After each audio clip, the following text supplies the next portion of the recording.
dedicated on the way of trying to stop phenomenal fascism. And I spent some of my investigation report by now by working on various topics. One of them was Kurt Waldheim topics, which took 7 years of my life and very deep research in reality of World War II and cover-up of one of the biggest Nazi war criminals who also made a big career. Mind control programming also made my interest, and I'm very delightful today, ladies and gentlemen, to present you the people, the victim of the program, Cathy O'Brien, who I'm enjoying today her hospitality in her sweet home in Tennessee, and Mark Phillips as the person who saved Cathy's life. And my very first question is to Cathy O'Brien to tell us a few words about when she gets involved in that mind project, and how old you were there when you started with that. I was born into a multi-generational incest-based family, and my father was sexually abusing me from as far back as I can remember, and he often bragged that he was substituting his penis for my mother's nipple while I was still an infant. And my father had created a dissociative identity disorder by his sexual abuse. Dissociative identity disorder used to be called multiple personality disorder, and it's defined as the mind-sane defense to trauma that's too horrible to comprehend. Even though I couldn't know that what my father was doing to me was wrong, nevertheless, the pain and suffocation that I suffered from his sexual abuse was horrific enough to create the multiple personality disorder. And it was the multiple personality disorder, or dissociative identity disorder, as it's more aptly called now, is why I was a chosen one, or a prime candidate for the government's CIA MK-Ultra mind control project. My compartmentalization of memory was something that they were very much interested in. And by the time I was 6 years old, my father had been using me in child pornography and was caught sending this child pornography through the U.S. mails. When this happened, he was approached by the head of the local Michigan mafia, who was also heavily involved in Michigan politics and U.S. politics, Gerald Ford, the same Gerald Ford that went on to become president of the United States. Gerald Ford came to my father and offered him immunity from prosecution if he would sell me into the project. My father thought it was a wonderful idea. He felt like the government sanctioned his child abuse, and he went ahead and sold me into the CIA's mind control project. Tell me something. I was talking with various people about Gerald Ford, and then I was discussing with various people on that topic. What is if you will say, proves that Gerald Ford could be involved in child pornography and being a member of organized crime? Is there any significant proof that you know of or you can recall of? Because you was following his career, you met him in even your 20s, and when you was 30 even, Gerald Ford. How do you know about his career of being so? Gerald Ford, if I might introduce this in, Gerald Ford has got a reputation among members of law enforcement, Park Service, even we understand persons who have contributed information from Secret Service and the Treasury Department have all made comments to certain members of Congress with regards to Gerald Ford's activities and his proclivity to some really strange and bizarre sexual habits. It's been well known throughout the elite inner social circles in Washington, D.C. and about that Gerald Ford has been involved with organized crime since his very beginnings in politics. You know, his wife, Betty Ford, became a chronic drug and alcohol abuser.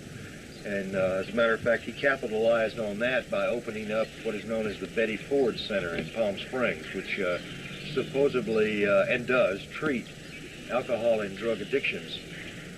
in the stars and the elite social persons, both in the United States and abroad. But Gerald Ford's reputation, although not established certainly by Cathy with photographs of him with children or adults or anyone else, his reputation is extraordinarily well documented and well known by a lot of politicians and certainly law enforcement that has come forward with supporting documentation. When you're talking about supporting documentation, are we able to get some information on that or to get some copies of that? We have verbal support from certain members of the federal law enforcement agencies, like, and I'm saying like, not that, but like the FBI, who have agreed in part to testify before Congress if we are able to get a legitimate investigation into Cathy O'Brien's claims. Now, there is an FBI officer by the name, formerly an FBI officer who was head of the office in Los Angeles, California, the FBI's office there. His name is Ted Gunderson. Ted Gunderson has discussed Gerald Ford's reputation and some medical reports that Ted Gunderson is familiar with from clients who have reported being abused by Gerald Ford. So Ted Gunderson is outspoken, he is retired, and he is one of the very few that is able to talk about this at this time. So obviously I will be able to get in. I know Ted Gunderson very well, and sure. I met him a few occasions, and I will be able to get some more information on that topic. Yeah, hard proofs are very hard to come by when it concerns a former or president of the United States. It's very difficult to come by hard proofs because as quickly as you display them, they're taken away from you for reasons of national security. So hence the reason that we are unable to provide for your viewing audience hard evidences, because we are using those hard evidences that we have acquired in hopes that we can present them to Congress and have something done very formally on this. Come back to Cathy, to you. You was mentioned that Gerald Ford went to your home and he introduced himself. Was he there in the capacity of, how you said, member of organized crime, dealing with pornography, and how he get in that time in contact with such sophisticated CIA operations like mind control? Well, or it was his private business before to be an organized crime? It had been his business for some time, which is how my father was doing the child pornography during my earliest years. But my mother was also multi-generational incest-based. She suffered from dissociative identity disorder, from child sexual abuse. And her brother, my Uncle Bob Tanis, also of the Muskegon, Michigan area, was very much a part of this abuse, and he was definitely a connection between my father and Gerald Ford. My Uncle Bob Tanis was U.S. Air Force intelligence and also claimed to be working for the intelligence arm of the Catholic Vatican, which is the Jesuits. So in other words, we'll be getting some information from that aspect of the... so Mark, why the child abused people, I mean children like Cathy, were the objects for such mind control, and how you as an expert could describe that? We need to go back in history just a little bit. In the 30s, Adolf Hitler was researching two methods for obtaining control of the world. First of all, through nuclear devices, which would, in essence, destroy the victory of his spoils of victory, and also through mind control. And what Adolf Hitler had discovered was that the children of Northern European witchcraft-based families that were involved in Satanism and other forms of blood trauma, ritualistic type abuse, very commonly found in Catholicism and some other types of Christian belief systems. He found that there was an interesting phenomena that was occurring with the children.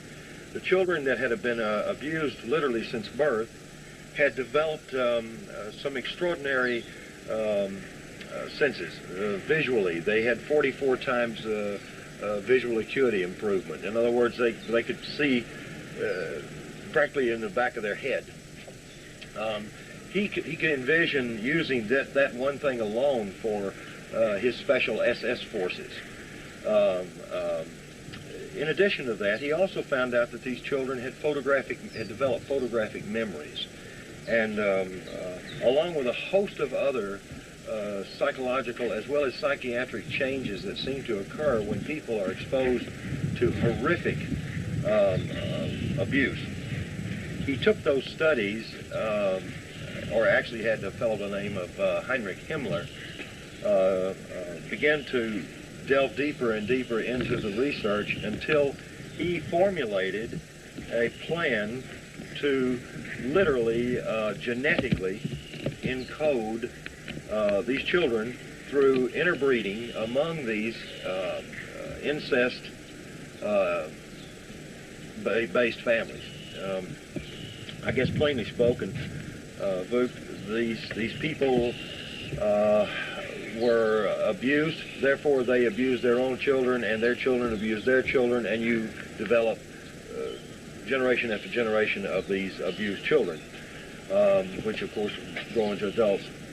What we have found is that our government, the United States, became interested in it about the same period of time. Our intelligence officers that were serving in Germany at that time began feeding us information back that Hitler was going to breed a super race. And inside this super race was going to be a nucleus of individuals that Hitler or somebody else could have absolute control over. Now, these people would have high IQs, much higher than the average person, and it was not so much that they were smarter, it's the fact that they had been abused since birth. Cathy O'Brien's IQ is above average. Most of the people that we're dealing with here, their IQs are much higher than average. And this is as a result of not the interbreeding or the multi-generational effect. It has something to do with the abuse that she incurred. Her brain literally was forced to use more and more of itself until she has developed some incredible, but not so incredible characteristics, such as photographic memory. This, from my perspective, it was like a compartmentalization of memory where the abuse was compartmentalized in a certain part of my brain so that the rest of my mind could function normally as though nothing had happened. And I believe that's why it's termed the mind-sane defense to trauma too horrible to comprehend. But this compartmentalization has amnesic barriers around this photographic memory. And it was this compartmentalization of memory that the government was very much interested in and utilized throughout the Reagan-Bush administration in particular for me to be programmed to carry out specific criminal covert operations, which they wanted kept secret, as well as to deliver messages verbatim to different government leaders that were involved in implementing the New World Order through mind control of the masses. I have a question. I present your case to the various editors of big magazine in Europe and also editors of the various publishing houses. They found a big interest, but at the same time I've faced quite a skepticism because of the fact that something what is very well known to you and you're talking very spontaneously was a very difficult topic for them to comprehend, and that's why I'm here today to give them more details and more accurate information and details regarding those topics. When you're mentioning that it was used first for sexual purposes, can you tell us the beginning of your sexual abuse and what is your recollection on that? Who was the first abusers that you faced in your childhood, and gradually how it's turned on to your other kind of utility they found for you, which is also sending messages and dealing with drugs?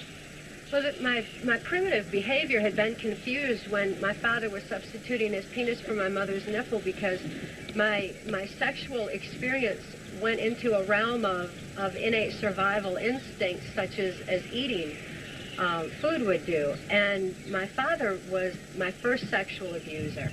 And from there, he prostituted me to various local policemen, local Masons, local politicians, such as U.S. Congressman Guy Vanderjagt, who later went on to head the Republican National Committee that put George Bush into the office of president. But my Uncle Bob Tanis was also one of my primary abusers from a very early age. My next question is the involvement of implementation and how the Nazi came to this country. You was lecturing over 30 times in various communities, including police, right? Yes. We've spent the last 5 years, Cathy and I have been lecturing with primarily psychiatrists, psychologists, mental health caregivers, and of course state, federal, and as well as local police groups all over the country. We're entitled to teach in 11 states for continuing education credits for these particular persons. And to answer your question about where all these scientists came from, the United States government had in 1947 started a Project Paperclip. Project Paperclip was the importation of Nazi and fascist scientists that had scattered after World War II out of Germany and Italy all over the world, and we were bringing them together and bringing them over here. We had propulsion scientists and we had mind scientists or psychiatrists. You have in your library, I saw the other day, the book written down about that, right? Yeah, a lady in Washington, D.C., who's a very prominently well-known reporter for the Washington Post, I believe. Her name is Linda Hunt. She's been a Washington correspondent for many years. She did the actual research into the Freedom of Information archives and actually came up with the information on Project Paperclip, and people like Werner von Braun, the more notable ones that most people know about, propulsion scientists that helped actually build NASA, the National Aeronautics and Space Administration, from the ground up. He, along with a lot of other scientists, were brought to this country over a 43-year period of time. And they were secretly placed in our learning institutions, our colleges, universities, excuse me, and into major corporations' research labs, as well as NASA and the Defense Department. If you mentioned over 43 years, means far behind the World War II. Yes, yes. Is it explain some kind of putting these two nations together in a way, Germany and the United States? I don't think they ever separated. As a matter of fact, I'm not saying this flippantly, but I don't believe that Nazi Germany lost the war.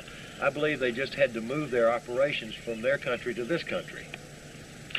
You mentioned the other day, and it was about to go to this place in the state of Alabama, place where the NASA center is, and the place where you mentioned is a home for a lot of Nazi scientists. What's the name of the place? And Huntsville, Alabama is the home of the NASA rocket propulsion group of scientists, and NASA is about 100 miles from Nashville, Tennessee, where we are now. And NASA has become the home of an enormous number of German scientists, many of whom have had new identities supplied to them. They've had complete changes done in their histories so that they cannot be found as to who they actually were. Well, most of those scientists that were involved in mind control and rocket propulsion during the 40s and 30s under Hitler's regime are now either dead or they're retired. They're old, very, very old. But their children who took their places are in fact working at the facility in Huntsville, Alabama, known as NASA. But also a lot of war criminals from Germany that didn't have any involved in any research got their home here. Yes, the ones that are still living are still, many of them are residing in the Huntsville area. Oh, it's a very interesting phenomenon. I was involved myself in a long process of getting Kurt Wellheim file to trial, and I met people even in Justice Department, one very, I call them Don Quixote's organization among Justice Department, yes, who was tracing this war criminal with a lot of problems. And one book just came out recently, 2 years ago, called Betrayal, by Al Rosenbaum, who was head at the time of the Justice Department Criminal Division's Special Investigation on War Criminals, and he was describing what kind of trouble this organization had by tracing these criminals even in the United States, which looks very, very unusual, but not unusual after I hear your story. Well, that's true. Of course, when Linda Hunt did her book, she too ran into a number of obstacles with the Justice Department. She ran into, like you have, cooperative members, as well as people who tried to deter her from her research. Now, most of this research has, of course, been declassified, or most of the information that the research was based upon has been declassified and is available if someone is willing to dig it out. Well, she did. Well, that's a very interesting phenomenon. Now I'm living in the States. For me, living in for some period of time in communist pressure, I was very happy to come to the country which I thought is epitome of democracy and freedom and everything that we're hearing on a daily basis by most American politicians. Now we are facing one phenomena of having people who call themselves patriots, who call themselves people very scared for the future of something that they call World World Order, which was just as verbatim said by George Bush, which reminds a lot of people in Europe of the New World Order, which was done by Adolf Hitler. How you put these two things together? Well, what we're concerned about is that mind control is being used today, as it was in Nazi Germany, as a tool of New World Order. You know, Adolf Hitler was really the second person in history to mention the fact that he thought that the only way that this globe or humanity would survive itself would be through a one world order, a singular government headed by a singular person. Well, Adolf Hitler wanted to ensure that that singular person be in absolute control. So he thought that by having human beings, that he could totally manipulate their minds externally. In other words, his puppets, or the people like Cathy O'Brien, people who had been conditioned from birth and trained from birth to accept orders and to act on those orders without any social conscience. These are the ones that Adolf Hitler envisioned would be his puppets of control for the world. Well, the first person, I might add, was Nero in Rome, and Adolf Hitler was second. George Bush was the third person in history to stand before society and say the words New World Order. But mind control, Vuk, is only a tool. It's just simply a tool and an indicator, a social indicator, of what all of us can expect in the not too distant future, unless this information is released to the public where it belongs. Cathy, you mentioned in your part of the book, which was very interesting for various people that I was introducing your book to, your knowledge, because you was a person inside. And I will ask you something that people don't have in your book, because you're not a professional writer, and this is maybe your first book that you're writing, and I hope not the last one. Can you give us some more accurate details about your knowledge of people that claim to be World War Order? You met a lot of people. You was in the White House. You was in various military bases. Can you tell us some more information how you can determine those people that claim themselves to be a member of that order? There was an organization that was referred to as the Order of the Rose, and this was an elite group that was at the very top of what I was aware of for the implementation of the New World Order through mind control of the masses. Should you not mention the United Nations just recently adopted the rose as their official flower? This Order of the Rose, by everything I know, was attached to the United Nations. George Bush, of course, began with the United Nations. He continued his work in the United Nations through his good friend and associate Madeleine Albright. Madeleine Albright is now our UN ambassador, or not our UN, but the United States' UN ambassador.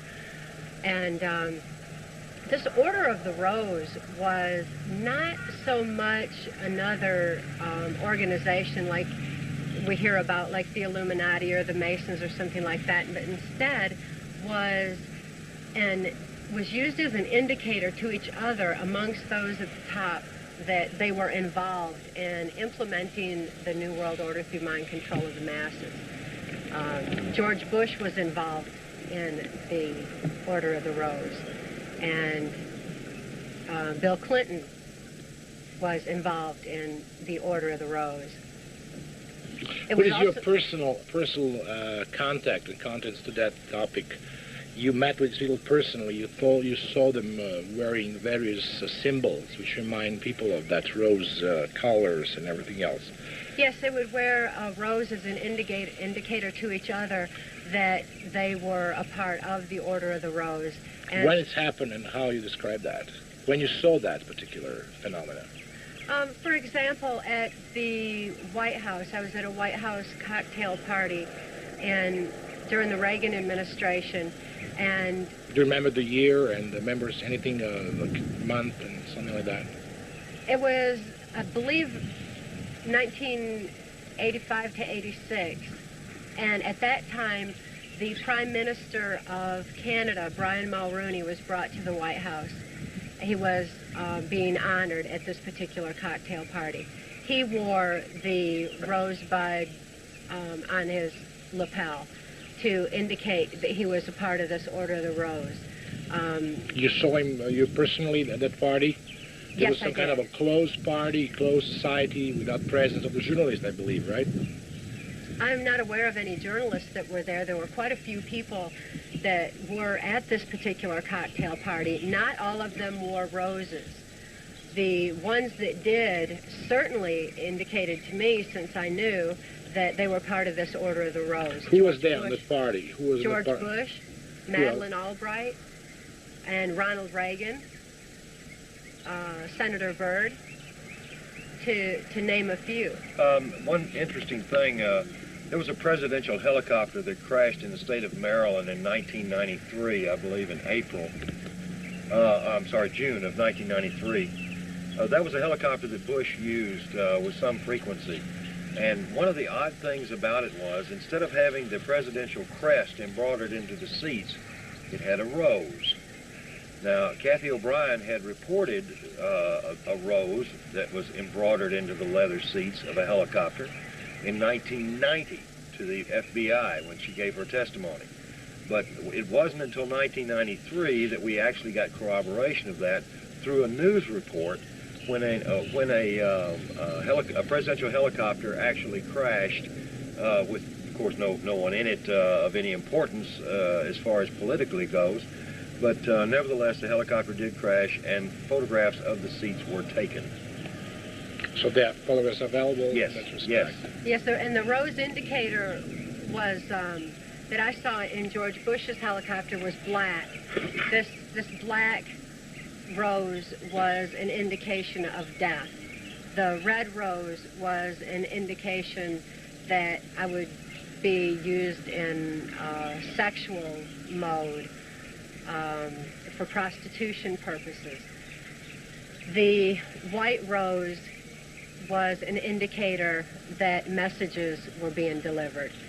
When baby's breath was surrounding the rose or the rosebud, it was an indicator that my daughter Kelly was usually involved in that particular operation, which meant that she was going to be sexually abused as well. These were her cues. These were visual cues that the person delivering them would be privy to, Boog, but no one else. And these, in the course of using these particular cues, they would simply touch the rose to access a particular program message or to program one in. That wasn't all that it took to set the program. There was so much that was done at the onset, so much trauma that I witnessed that had caused my mind to be primed for accepting program, and this base program was already laid. From the base program, other programming, specific programming, the delivering of messages was then added, or the particular sexual perversion that had to be fulfilled was added. And then they were ready to be accessed, and when it was time to be accessed, they would simply touch the You just mentioned that you was testifying in front of FBI. Yes. What kind of testifying was that we're talking about? In 1989, I brought forward the diaries of her controller or handler, Alex Houston, because these diaries contained a number of large cash transactions among high-ranking officials, both within the Justice Department, in the entertainment business, as well as some politicians, including... Cathy, you have in front of you a list of the people that you collected after your recollection of everything that happened after you was rescued by Mark Phillips. People that you can say and swear the member of the Rose. Can you give me this list and tell me what people are on that list? And you also having a list of all drug traffickers that you was acquainted with. You met them and you work with them. Yes, this is a partial list that I've compiled. It was just a matter of listing some names for convenience purposes for people investigating. And I refer to it as a perfect traitors list because these are certainly traitors of our country that are involved in implementing the New World Order under this group that they refer to as the Order of the Rose. And the orders from the Rose were orders from George Bush. That's not to say he was the very top person in this effort, but he certainly was in this the aspect of it that was going on in our country, Canada, Mexico, and throughout the Caribbean. One of his primary people that was working under him in the UN capacity was Madeleine Albright, and Madeleine Albright was part of the Order of the Rose that was involved in the Caribbean operations, and even had an office in the Organization of American States office in Washington, D.C. You visited her. Can you tell me more details how you came in touch with her? And you told me that she also sexually harassed you in that office at the time. Can you tell me approximately the time frame and when it's happened and when you visited, and who brought you to this meeting with her, and what was the purpose of that meeting? This was in, I believe it was 1985. I have a little more difficulty with exact dates and times because as a programmed multiple, in essence, it was as though it were one long day to me. I was not aware of time, my age, or anything else. But Madeleine Albright was at the White House cocktail party that was being thrown for Brian Mulroney, Prime Minister of Canada, who is also Order of the Rose. And main purpose for you being there was what? Was for prostitution to Brian Mulroney at that time. But anytime I was in Washington, D.C., it was usually multi-purposed, as was this particular trip. And after having been prostituted to Brian Mulroney that Can you explain me the situation in more details? Who brought you there, and what was the room that was used for that reason? Also in White House, or he was guest in White House, he slept in White House? Yes, he had a room in the White House at that time, and I was brought into a White House cocktail party for the purposes of making contact with Brian Mulroney for prostitution later that evening in his room in the White House. How his room? Can you describe this room?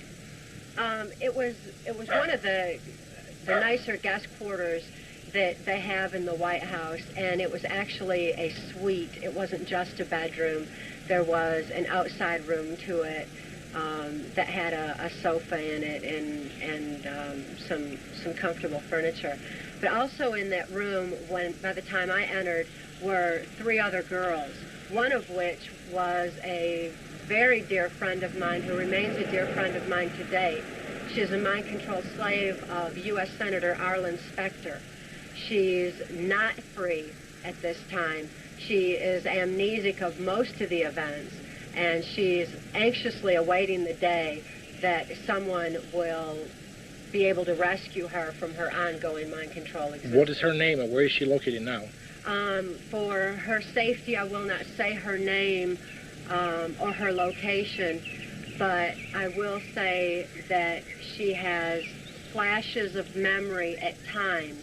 And when I was talking with her recently, she said that...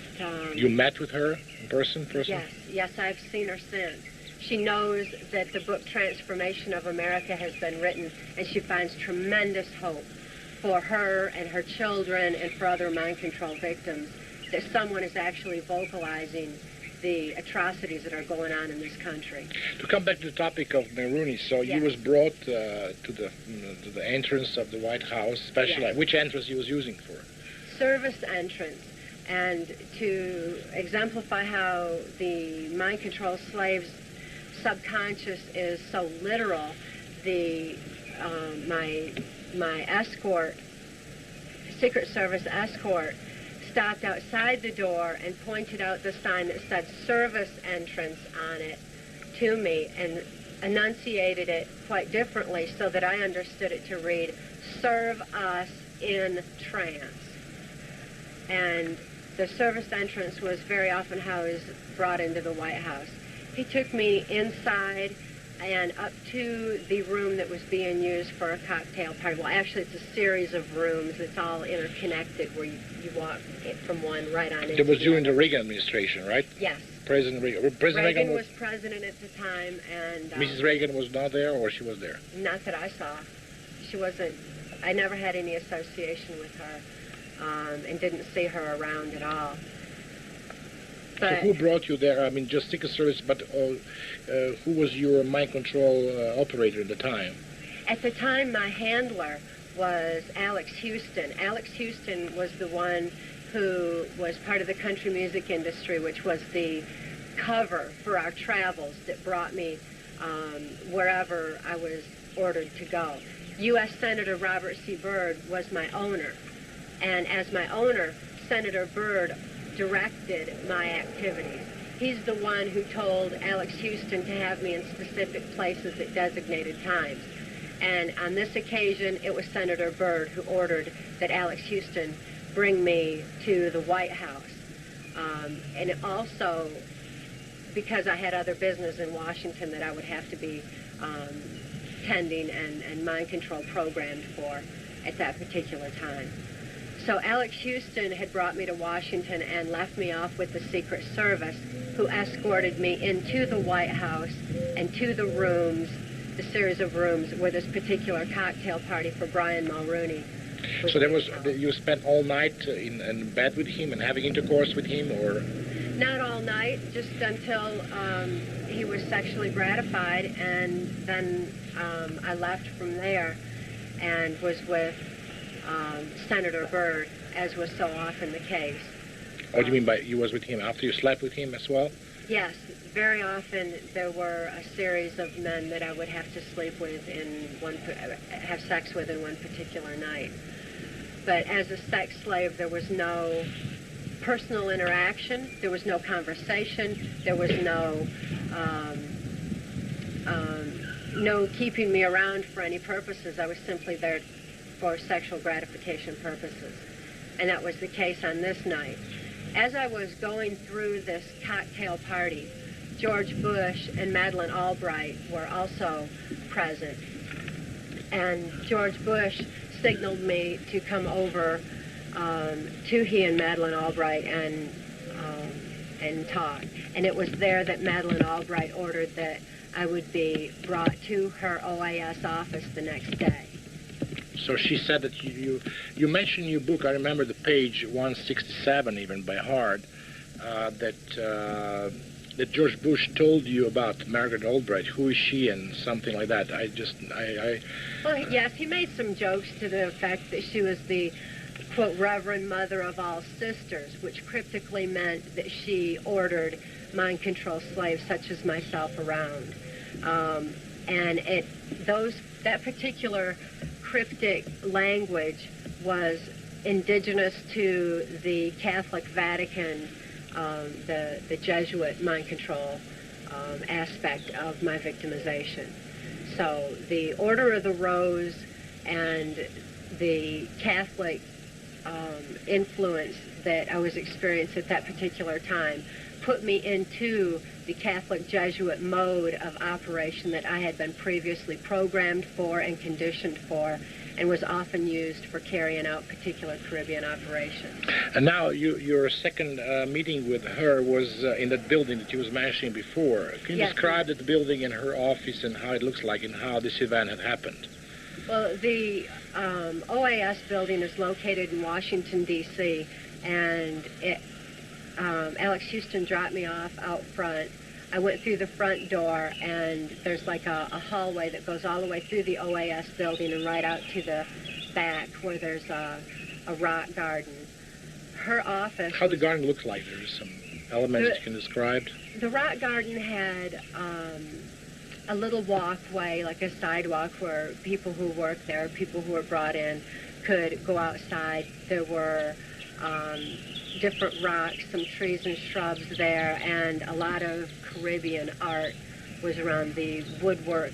I noticed that there was some Haitian artwork in particular that I recognized from having been in Haiti on operations so many times. So you was first probably, you went through the guard there and who told you where you're going, right? And first somebody asked you where you're going, or? No, I just went straight in. I already knew where I was supposed to go, and I'm sure that the different indicators that I was wearing was a tip to many that I was part of the CIA operations anyway. I, too, had to wear the different roses, and particularly in my hair. But I had been given a little red rosy cross when I was first brought into the Order of the Rose. Could you just keep this, what you was talking yesterday, and I just want to be curious if you can tell us on the camera that. You went to her room and she was sitting there, right? And she was...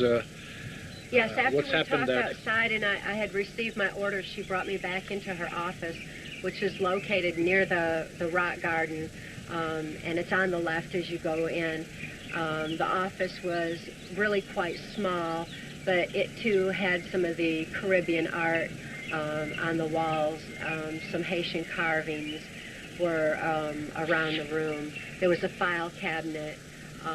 Overall, it was a relatively small office because it was not her main office. But this OAS office was directly connected to the United Nations, and anytime I was around Madeleine Albright, the Catholic Jesuit aspect was accessed and used, and she accessed my sex programming at that time and made me perform oral sex on her before leaving. So how long was this action? So what she did was she just take her clothes off and order you to order oral sex on her? Well, actually, she just removed her panties. She was wearing a dress at the time, a longer skirt, which was more suitable for summer. It was a summer type weather anyway, and she just removed her nylon panties and had me perform oral sex on her while she sat in her office chair. And was she excited with that? Did she have an orgasm? Yeah. You can think of. How long you stayed there in her office? As long as it took. I really don't know how long it was. Any time for something so disgusting is too long. But it was just until she was sexually gratified, and then I was just ordered to leave. So what kind of order did she give you in that particular moment when she met with you? Well, she just accessed the sex program part, the same part like Hillary Clinton would use, and that was done through the sister references, particularly a twin sister reference where the sex programming had actually already been instilled, and the removal of her panties and with her spreading her legs and giving me orders was was really all it took. So in other words, you was completely automatic. So you was just because of your mind control and your robotic behavior in the time. Totally robotic. And I had no ability to do anything other than what I was instructed or what I had been previously trained to do. And she was well aware of the fact that I was programmed and trained. She was aware of the fact that I was used in pornography with Larry Flint's Hustler magazine. Okay, you have some magazine where you can see the photographs of you on that magazine. Those are available. They're available on the Larry Flint's and Enterprise and Hustler magazine. Okay, what I would like to ask you this question that we were starting this programming, this particular segment was about your knowledge of other members of the Order of the Rose. That you can. Did you give any testimony to any organization like FBI, anything regarding that Order of the Rose? No organization like that. As a matter of fact, there are certain factions, criminal factions of the government that are involved in this. There's certain factions of CIA and certain factions of FBI, much lesser on the FBI. This was very high up in government.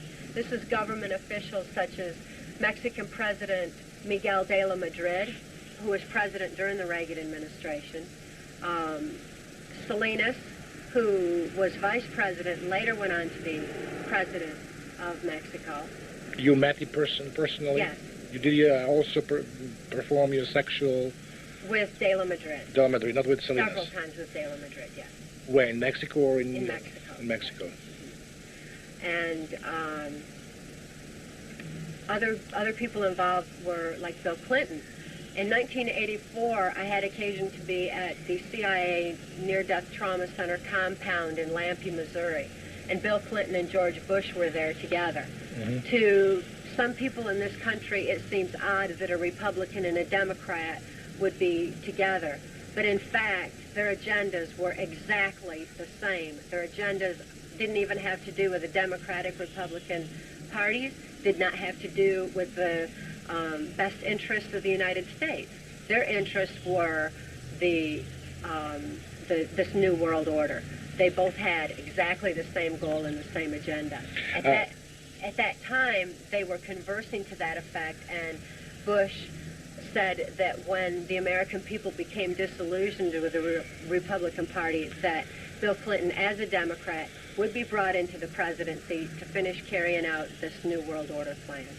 Other subject is when you was discussing, I'm recalling now the tape that you sent me to Europe, what I was showing to people that editors and some people from the various magazines that find big interest, but at the same time very big skepticism because they don't have particular details in their topics. You was talking about this hunting field when Bush and Clinton were present. Can you tell me more particular where was happened, which plant you're talking about, and what you detailed, how you can detail that? Well, this was this most dangerous game, as they referred to it, was a matter of human hunting. And when a mind-control slave such as myself was stripped of clothes and turned loose in the woods, I was then hunted by George Bush, Dick Cheney, and Bill Clinton,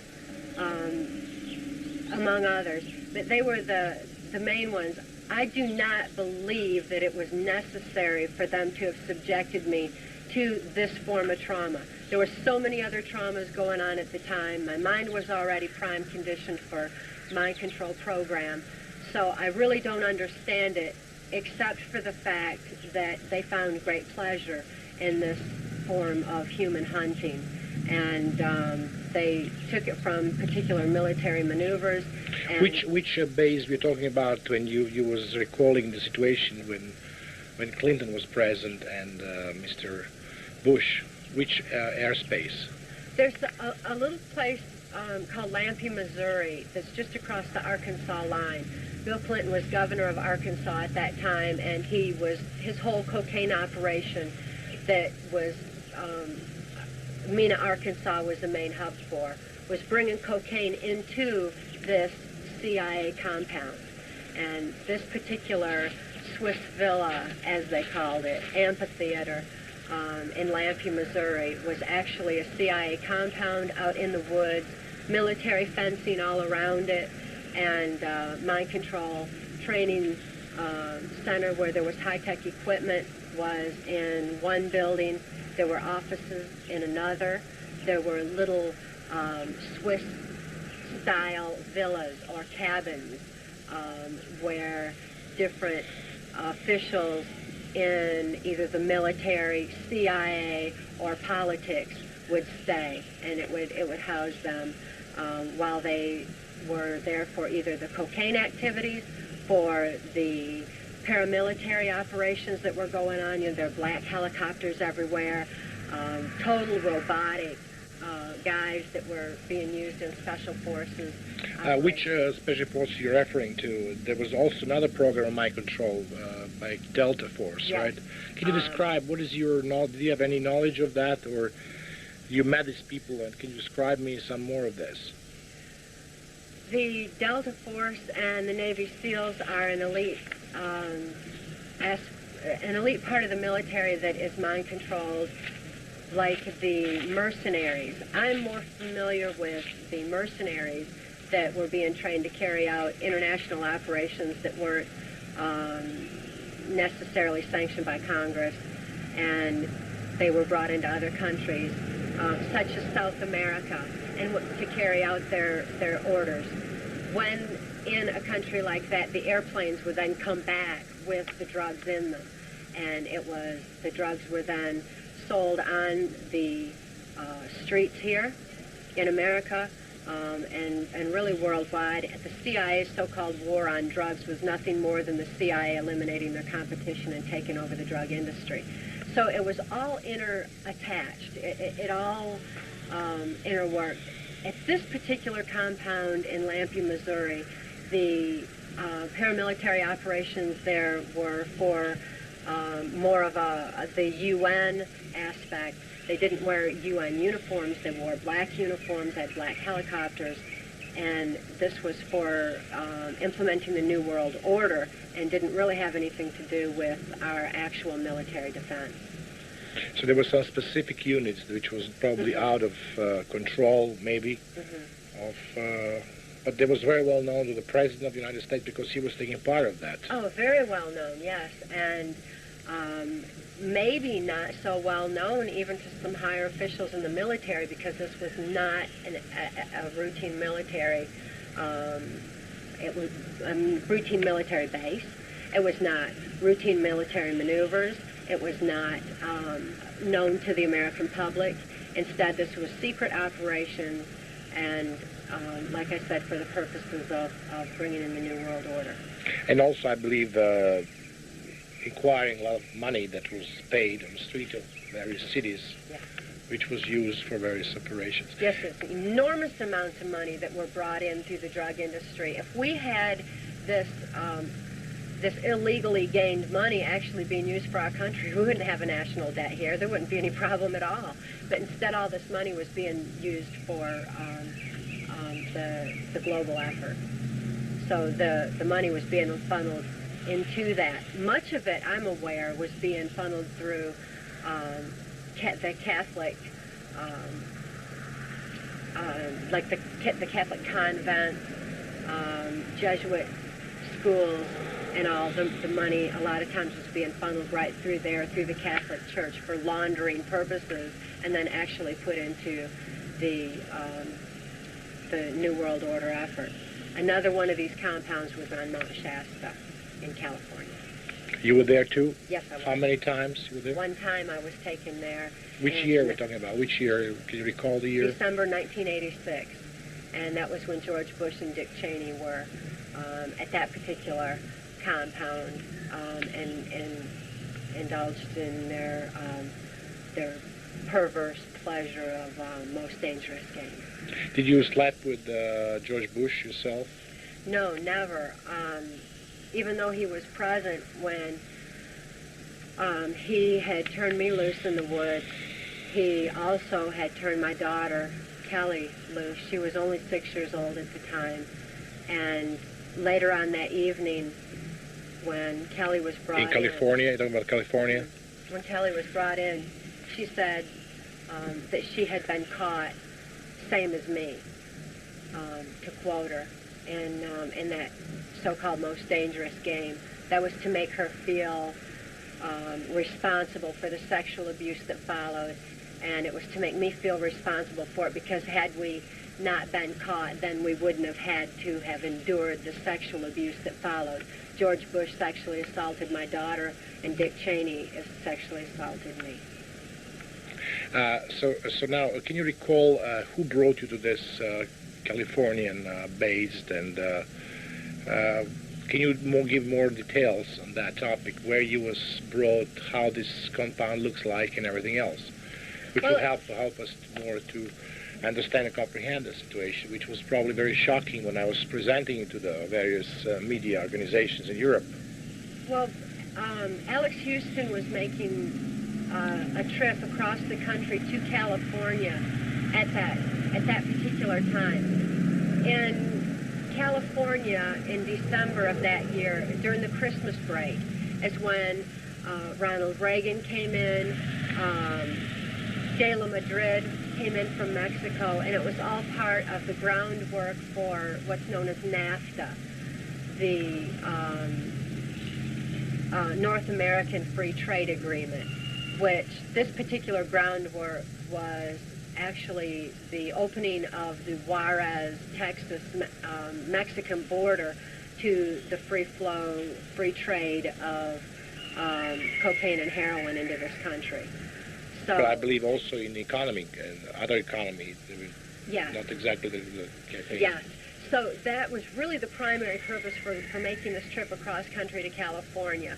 And en route, we stopped in the Lake Shasta area. Who was with you? Alex Houston, Kelly, and I were traveling by motorhome across country.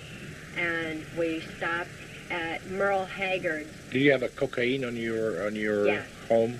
Yes. And you saw Houston delivering cocaine to various people? Oh yeah. More often, I was the one who actually had to make the cocaine deals or load it out, because I was the slave. Why should he have to carry it, is the way he thought. So I was usually the one that carried those large amounts of cocaine to the different warehouses, facilities, and all where the cocaine was dropped off. Can you recall to whom you delivered the cocaine at the time, just for curiosity reasons? Oh, many, many times the cocaine was brought to a CIA drug drop, as it was referred, in the state of Kentucky. It was Diamond Tavern's resort where the cocaine was brought in. Another place was at an abandoned amusement park in Ohio, where the cocaine was dropped off. There was usually large quantities of cocaine involved in those kind of deals. Aside from that, it was just minor, hand distribution to different people in the country music industry or different politicians. Did you have him paying you on the spot, this kind of money, or you never saw money, or how it was done?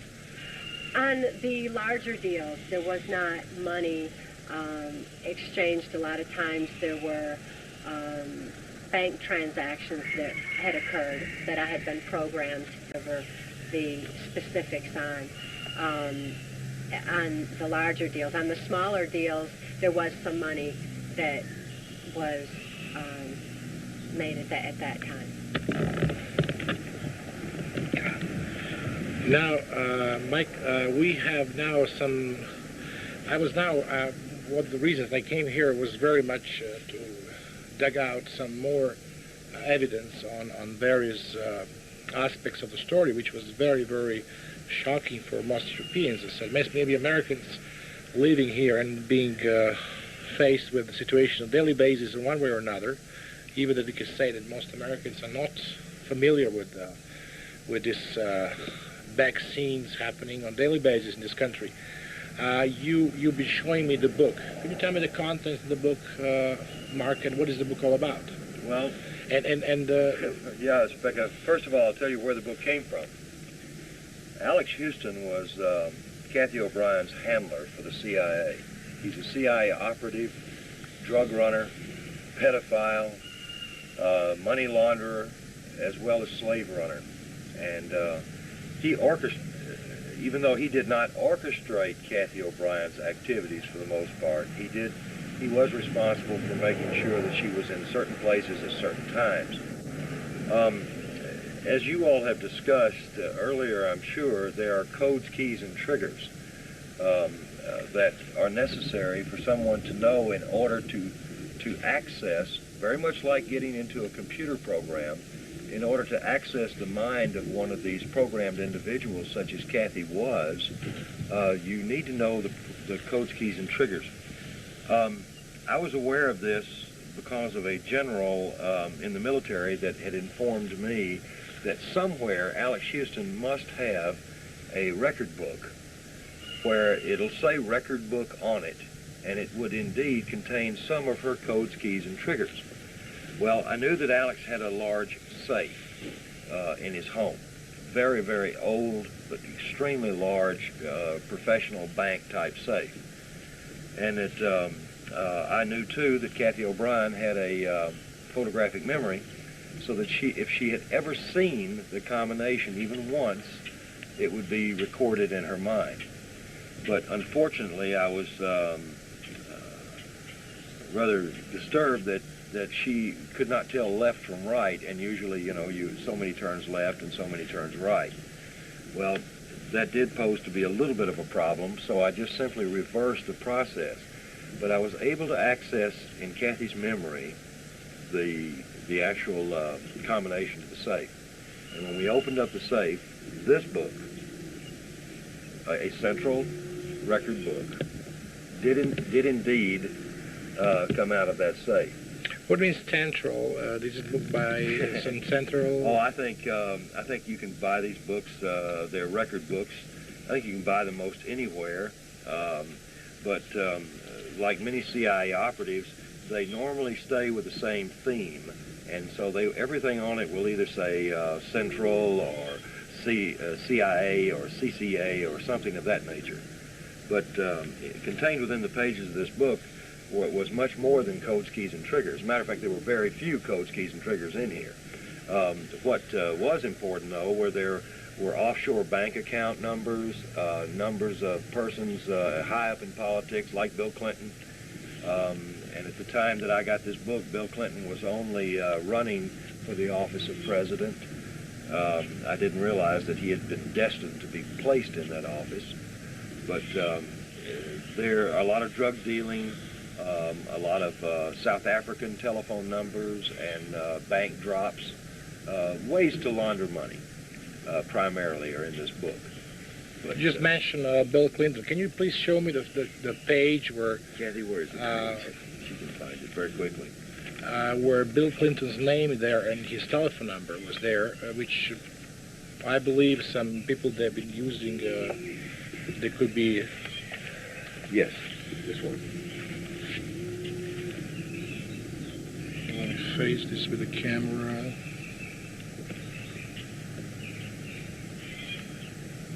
Bill Clinton. And if I could recall the number, 859 through the lens on my camera, 6641. Correct. Was that? That's correct. Was it number in his country home? Yes, in Little Rock, Arkansas. Mm-hmm. So what is it down on the top? Let me give it again because I just want to show my viewers. There was some... It says prospective dealers, and actually what that meant in code is the fact that Bill Clinton was not a dealer, but a consumer of cocaine. So, Cathy, you can recall, and I believe you testified on some occasions on Bill Clinton's using cocaine. You testified that you brought him the cocaine. And can you describe me this time and time frame and what was happened? 1978 was the first time that I've delivered cocaine into the state of Arkansas at Mena Airport. With whom you was there at the time? With whom you was there? My first mind control handler, which was Wayne Cox. Wayne Cox. The man who as a child with you was chosen to be your father of your child. Is that correct? Yes, yes, and he was also involved in the mercenary operations that were under the direction of Louisiana Senator J. Bennett Johnston. And these mercenaries, as I was saying, would go to South America or wherever. The officers of the army and bring back the planes would bring back the drugs. This one particular airplane load of drugs was transferred into a van, driven into the state of Arkansas, and delivered to the Mena Airport area. I only knew it as a remote airport in Ouachita Forest in the state of Arkansas, and it's since been identified exactly as Mena Airport. But I delivered some cocaine directly to Bill Clinton. What quantity were talking about? What quantity of cocaine were talking about? Just a small personal amount at that time. Like 1 kilo or something? Wasn't that much. I don't believe it was that much. So where was the place of delivery?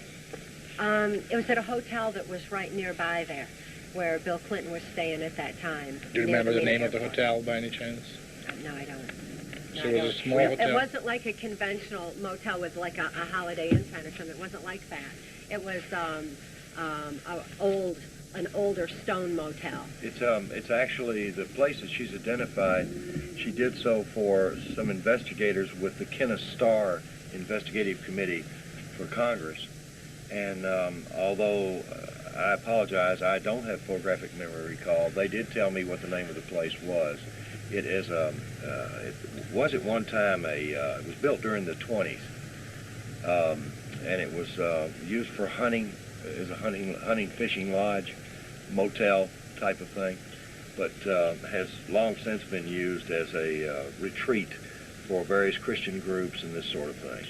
But yes, it's in existence, and it's there in the Ouachita Forest. We'll be able to recall this hotel when you'll be able to see this hotel now. Right, I can get photographs of it. Now to come back to this topic, you brought there, you came in his room, right? He was there? Yes, Bill Clinton was governor of Arkansas at that time. He was for a very brief period of time. Then later he became governor for an extended period. How the situation was looking like? You brought him this cocaine to his room, right? Yes. Or... Yes, along with a message from J. Bennett Johnston, because this was from Johnston's personal stash of cocaine that he was sharing with Clinton. Because it was supposedly extra good cocaine. Bill Clinton snorted 2 lines of it then, and did... He did in front of you? He opened the package? Yes, and told me to tell his friend Ben, as he referred to him, that the cocaine was excellent, so it was real good. So I did. That was the first time I witnessed him using cocaine, and I did have occasion to see him using it throughout the Reagan Bush administration. So that was your first occasion that you met in person with Bill Clinton, is that correct? Yeah. Did you testify on that to some committee or any organization like FBI or whatever? The information was turned over to the ones that Mark just mentioned. What was the organization? I'm sorry. The Starr Committee. It's Kenneth Starr. He's been appointed by Congress to investigate the Whitewater and as well as Mena, Arkansas affair. His group is rather large. They've come down with several indictments. They've already forced Hillary Clinton to have to testify. It's an official group by the Congress. It's an official organization. Yes. And you testify together, or Cathy? No, our testimony thus far has not been made public. This is the first even mention of it publicly. The other reports that we did, we've turned this information over to all aspects of law enforcement. When this testimony was taking place, exactly what time, and you have a frame time, and when this happened, which year? The first testimony was this, along with some other physical evidences that Alex Houston was in the cocaine business, and that was given by myself to the FBI in Anchorage, Alaska in 1989. Who was the person in charge that took this evidence from you? Ken Marischal. Ken Marischal was FBI special agent? Yes, he was in charge at that time of that particular office. I also reported this information to United States Customs Enforcement in Anchorage, Alaska. But since no crimes had been committed in the Alaskan jurisdiction, they were not permitted to investigate it, only to forward the information on to Washington. and to the respective areas that I was reporting where crimes had been committed. Cathy then gave testimony to the local Anchorage Police Department for the FBI on camera in 1989 with regards to Alex Houston's abuse of her daughter, herself, and in addition to that, some information regarding the drug dealing. But at that time, Cathy had not recovered her memories yet, beyond a certain point. In 1990, we also gave testimony to the United States Department of Defense Special Investigations, known as the Defense Intelligence Agency.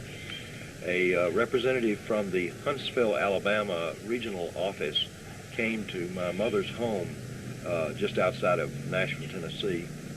And there Cathy gave more recorded testimony. What was his name? Do you remember?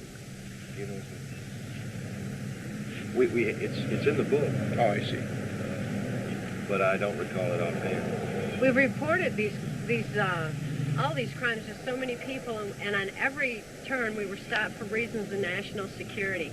It's also interesting to note at that time when we were reporting these crimes that the U.S. Attorney General of the Justice Department here was Dick Thornburg. Dick Thornburg was a primary victimizer of mine. He's heavily involved in the white slavery cocaine operations. He was, at that time, governor of the state of Pennsylvania, and during the bulk of my victimization. But by the time that I was reporting the crimes of my victimization, he was the U.S. Attorney General, wow. Which meant that he shut down the any investigations for reasons of national security from all aspects of the, especially on the federal end, from Customs, FBI, the Defense Intelligence Agency, the U.S. Army's CID investigations, really just all aspects of law enforcement that we reported to, and we went to everybody. Dick Thornburg was right in a position there. Dick Thornburg's name is also in this diary. Yes, Can I just right have here. it for my audience? Is that Yes, this was for a kilo of cocaine that Alex collected off of him. He delivered the cocaine to him, or Cathy did, and Thornburg, $18,000. yes. So did you deliver this particular cocaine to him personally, or? Oh yeah, there was Many. You deliveries. remember seeing him, right, personally? Oh, many times. She was used with him Many sexually. You also have sexual relations? Yes. He was, so you was having with him. Another aspect. Oh, I'm sorry. That kid over there is agitating that dog. This list Cathy, you have a list of people that you, what is, how you could call this list? You have a list of the New World Order and list of cocaine handler for CIA or drug dealers. Can you tell us the List substance of of the list? perpetrators, I think is what she refers Yeah, I to. refer to them as the perpetrators. Yes, it's an extensive list, but it's still only a partial list. And it has names like the former CIA director, Bill Casey, He was also part of this cocaine operation. and the white slavery. And he was one of the most integral parts of the Order of the Rose merging of the CIA and the Catholic Vatican that I'm aware of. His ties into the Jesuit aspect of this were extensive. It's my understanding from childhood and right on up through Bill Casey that the Catholic Church wanted to be the one world church. That was their ultimate goal.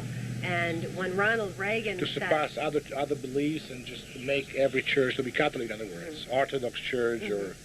and What is your knowledge about that? In which respect you came to this conclusion? well, I came to the conclusion from childhood when the former governor of Michigan, George Romney, and then Prime Minister of Canada, Pierre Trudeau, were talking. Pierre Trudeau was Catholic Jesuit, and they were discussing the emergence of information back then, from what the information that the Catholic Vatican had on the effects of trauma on the human mind that was supposedly stored in the Catholic Vatican. That was the first introduction to that. Bill Casey was right on up through the Reagan administration. So often I heard of this merging and how the Catholic Church would be the one world church. Ronald Reagan told Brian Mulroney at that cocktail party at the White House that we were discussing earlier, that he believed that the only way to world peace was through mind control of the masses.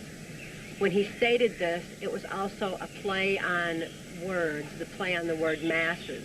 They believed that people could be manipulated through the church, because if the church leaders were delivering this, the orders under this New World Order, then the people would interpret it as information from God and supposedly do exactly what they were told to do.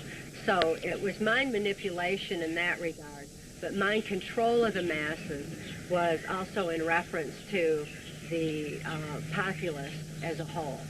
So it was more or less a play on words. Brian Mulroney was part of the Jesuit aspect of things, so to him it was quite humorous the way that Reagan... How many times that he was sexually abusing you? Or how times you was actually offered to him? How many? To Mulroney? To Mulroney, on 2 occasions. He was not one of my primary abusers. Which occasions talk about? Which can you recall these occasions and year frame or? The one that we discussed earlier at the White House, and another time on the Canadian side at Niagara Falls. And who brought you there to him the second time? Alex Houston. Again? Alex Houston. It was still traveling under the guise of the country music industry. That was our cover. That was our excuse for traveling throughout the United States, Mexico, the Caribbean, and Canada.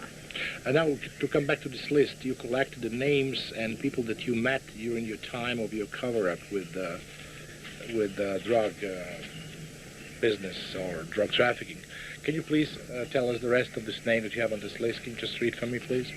Other names include Saudi Arabian King Fahd. This regarding to New World Order members, right? Yes. Yes, these are. I can give you the Order of the Rose New World Order names. I've highlighted them on this particular list, and it's also full of particular drug lords that are not Order of the Rose, but are aware of it, such as Jose Busto of San Juan, Puerto Rico. Start first with Order of the Rose and the people that was there, and your classification on that.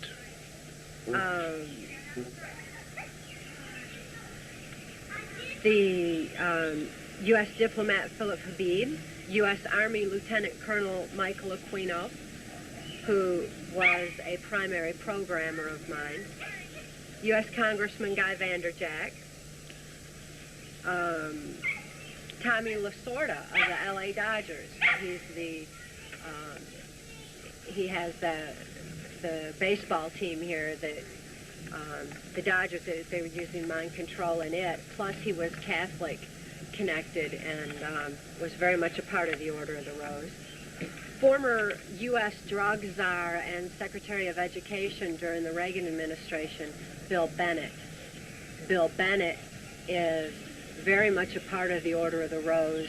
He's a mind control programmer, and his brother, Bob Bennett,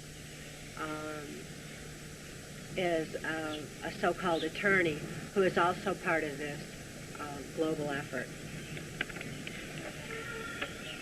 Saudi Arabian Ambassador Prince Bandar bin Sultan, who I understand has since become King of Saudi Arabia.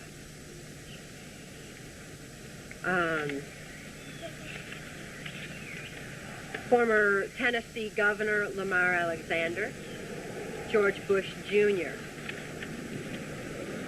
Michael Dante, who was the chief pornographer for Ronald Reagan. In essence, what that amounted to is he did a lot of covert filming to compromise politically affluent people by their perversions from having had the films on them.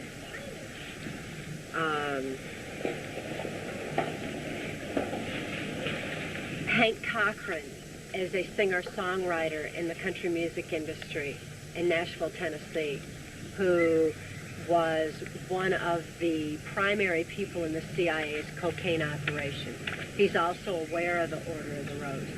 This Order of the Rose group was a small group. It was an elite group at the very top, and it was mostly the world leaders. Aside from that, there were several people who were aware of it, but were not actually a part of it or privy to all that was going on there, such as our former Defense Secretary, Dick Cheney. He was not member.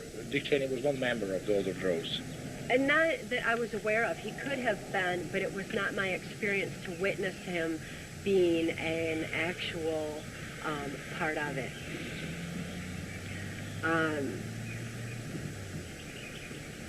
There's U.S. Congressman Gary Ackerman of New York, U.S. Congressman Jim Traficant of Ohio,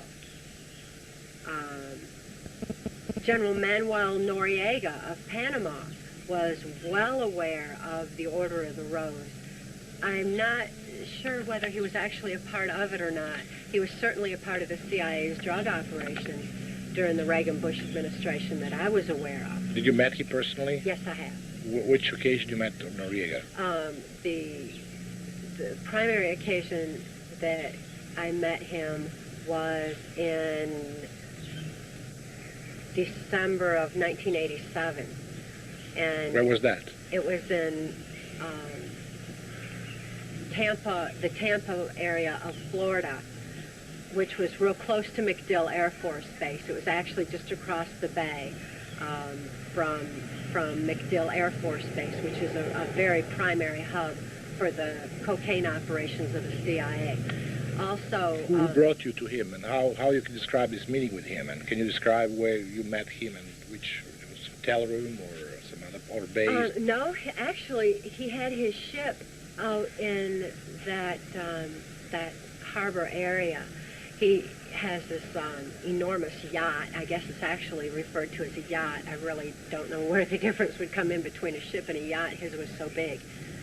But there was an enormous party that was going on his yacht at that time. I was brought in for the purposes of delivering a message from Ronald Reagan pertaining to his blatant cocaine activities since Iran-Contra was in full swing at that time and was very scandalous in this country and had a lot of media coverage. The orders to Noriega at that time were for him to just, be quieter about the operations, to go underground with them, and to cease, the blatant activities that he was. Can you recall exactly what order you gave him, what kind of symbol you used for that, or language? Primarily, what was done is there was U.S. Senator Alan Simpson of Wyoming was the director of the operation. It was called Operation Shell Game, and this was an effort to have Noriega cease his blatant activities. It was done through terror tactics, where Lieutenant Colonel Michael Aquino was brought onto the ship as well. I did see Oliver North downstairs while I was being taken upstairs to Noriega. There was, I was used in. Can you try to recall this picture how you was brought to his room inside, or how it looks like? Yes, I was given specific orders to be on a dock to be picked up by a little boat, which would take me to his yacht. This little. Who brought you there to this boat? I don't know. Somebody that had, it looked like a little speedboat type No, dinghy. who brought you there, and a person that brought you there to Florida? Alex Houston. Exactly. Okay. And Alex Houston then flew off elsewhere to carry out his own business, while I was left there to carry out these particular orders. So you gave him a message from Reagan, in other words? Yes. What was the message? Do you remember the message? Yes. Not verbatim right at the moment. It is recorded in the book verbatim, though. It is in Transformation of America verbatim. My memory now, I would have to go into like a self-meditative trance to recall verbatim, and I don't choose to do that at this particular time. But the message, in essence, was that the imminent lifting of the veil over all of them from Iran-Contra was going to expose the CIA's cocaine activities if Noriega didn't cease his blatant activities now. He was told that he would be covered, that he would be protected from any exposure unless he continued on the course that he was, and he chose, I guess he chose to continue. So you gave him this message personally, Yes. right? Per se, you stayed next to him in his chair or his No, room? what had happened was I was brought to his yacht. I was given a coded pass key, which was a shell that was swirled into the design of an eye. It's an actual shell that's found on the beaches in that area. I presented the shell. There's also the shell of what they referred to as a baby's ear that was very traumatic, that was used to signal my involvement in this particular Operation Shellgate. That was my pass key onto the ship when I presented it. Once I was cleared the guards, and he had armed guards, Noriega had armed guards on his ship. Once I was cleared past them, I was escorted upstairs to what appears to be like a black smoke mirror windows of the very top floor, which is where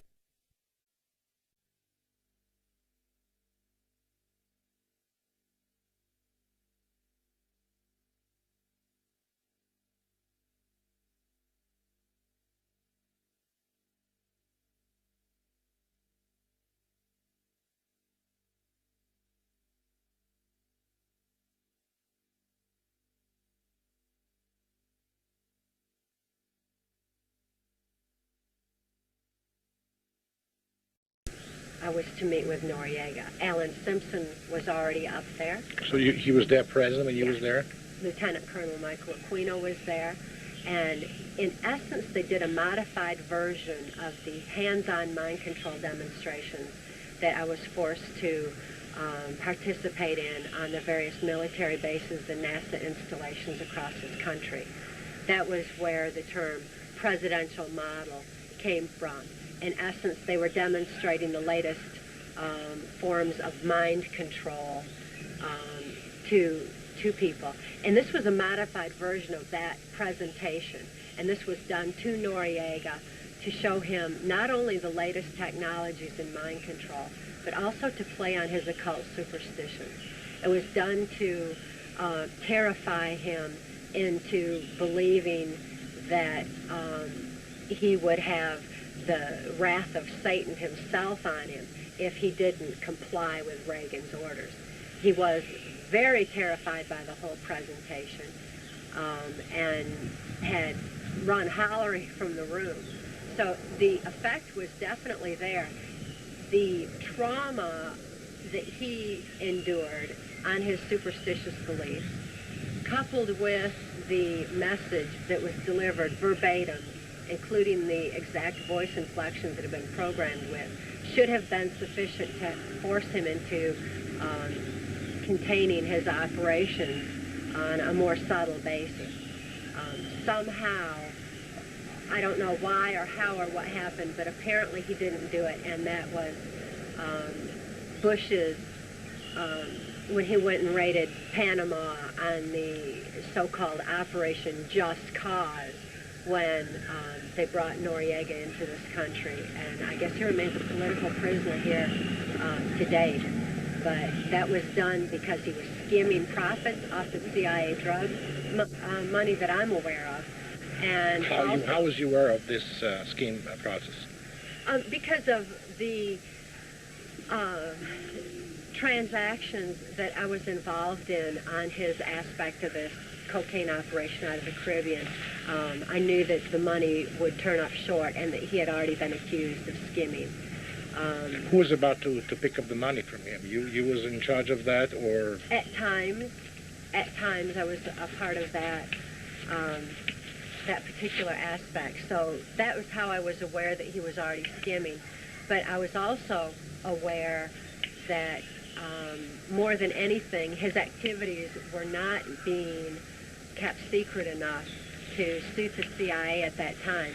They had been so blatant about their cocaine activities up to that point that they did have to quieten them down during the Iran-Contra investigations.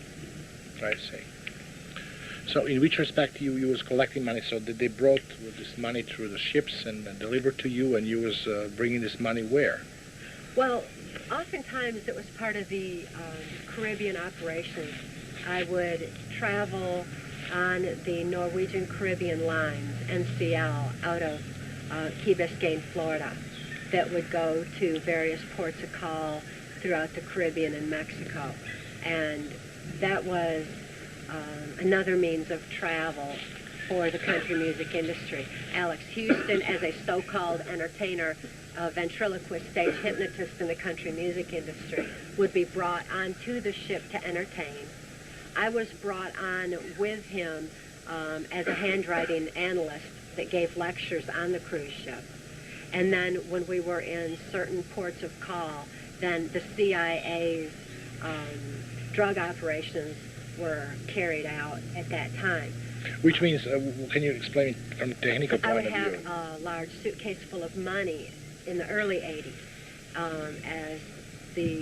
As things progressed and on into the later 80s, most was delivered as bank transaction numbers and codes instead that I was programmed with, rather than the actual physical money transfer. But early on, the money was actually taken in a suitcase to key places, Key West, Florida, for example, where the operations were in full swing there. Some into Mexico. A lot of heroin was actually brought out of Mexico during that point in time through NCL. The NCL is what? Norwegian Caribbean line. Oh, okay. It's a luxury cruise ship. Jose Busto in San Juan, Puerto Rico, was a very integral part of the Caribbean operations and would clear the CIA-involved people such as myself, where the legitimate immigrations or legitimate customs inspections were circumvented so that he could actually get the drugs taken off the ship through the cargo area instead, so that they would be undetected. There was cover-up for everybody was taking part of that. Very much. NCL was completely, totally involved in the drug operations at that time. Then the drugs were transferred onto the motorhome that Alex Houston and I had driven down to the cruise ship, while we were on our cruise. We would then take the money that had been... So you went with that particular vehicle to the ship inside, or you just take these drugs and all in this truck? How you describe that? How you had the drugs in that motor vehicle, right? In that. The suitcase that carried the money was exchanged for suitcases full of drugs, or the drugs were sometimes transferred on in these big food storage bins of the cruise lines. But once we arrived back in port in Florida, the drugs were then transferred to the motorhome. The motorhome had been specifically made where it had hollow walls for holding the drugs. The drugs were then put into the walls of the motorhome and driven back into either Nashville, Tennessee, the drug drop in Ohio that I mentioned earlier, the drug drop in Kentucky, Diamond Cavern that I mentioned earlier, or possibly to different military bases along the way. I see. So now the other names that you're mentioning in this list, who they are? You mentioned also somehow Saddam Hussein there. In which respect? Yes, that was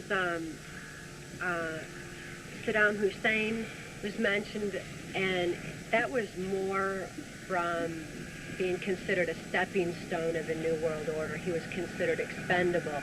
He was set up. The whole Desert Storm war, from what I was privy to, what I was aware of, was simply a setup. As a matter of fact, I had delivered a message to Saudi Arabian King Fahd that the arming of Iraq was just a, quote, mirage in the whirlwind, where which year are you talking about? That Saddam Hussein would be stopped eventually. Which year are you talking about? This was in 1986, I believe. 86. 86. They were already arming Iraq with biological warfare, weaponry, and that was what I was aware of in particular. But the purpose was to attack Iran, I presume, right, at the time? Or? At the time, in the arming of Iraq, it was so that Saddam Hussein would continue, according to George Bush, what I heard George Bush say. When you heard him saying that? At Bohemian Grove, right about that same period of time.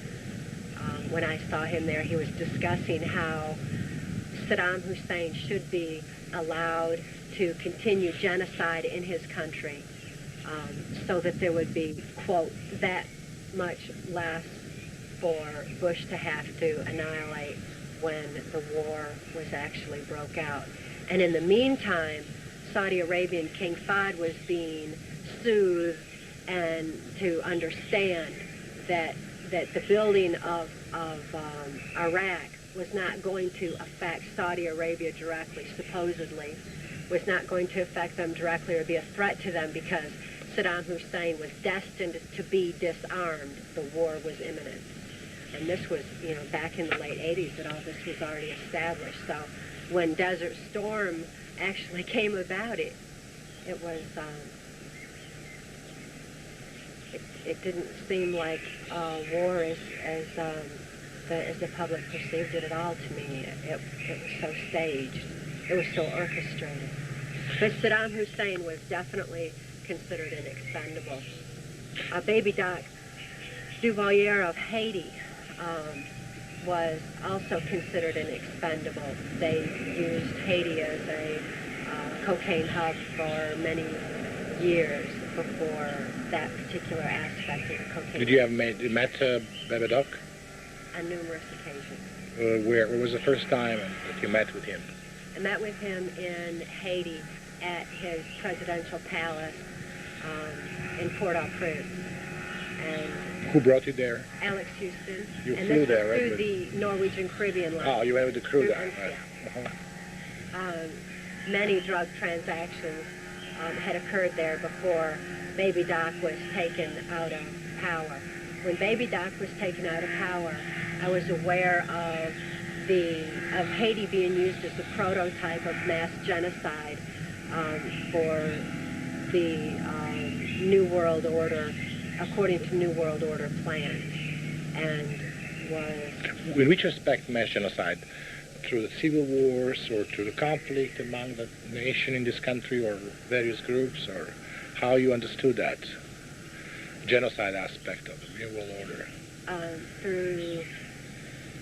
Through AIDS, mind control of the masses. What do you mean by AIDS? Do you mean AIDS was implanted there, or? By everything that I know, and it is detailed in the book, it was deliberately brought into Haiti to, as George Bush said, this is to quote him only, he said, to annihilate the niggers at their source. Mm-hmm. And in other words... it was also in Bohemian Grove? Yes.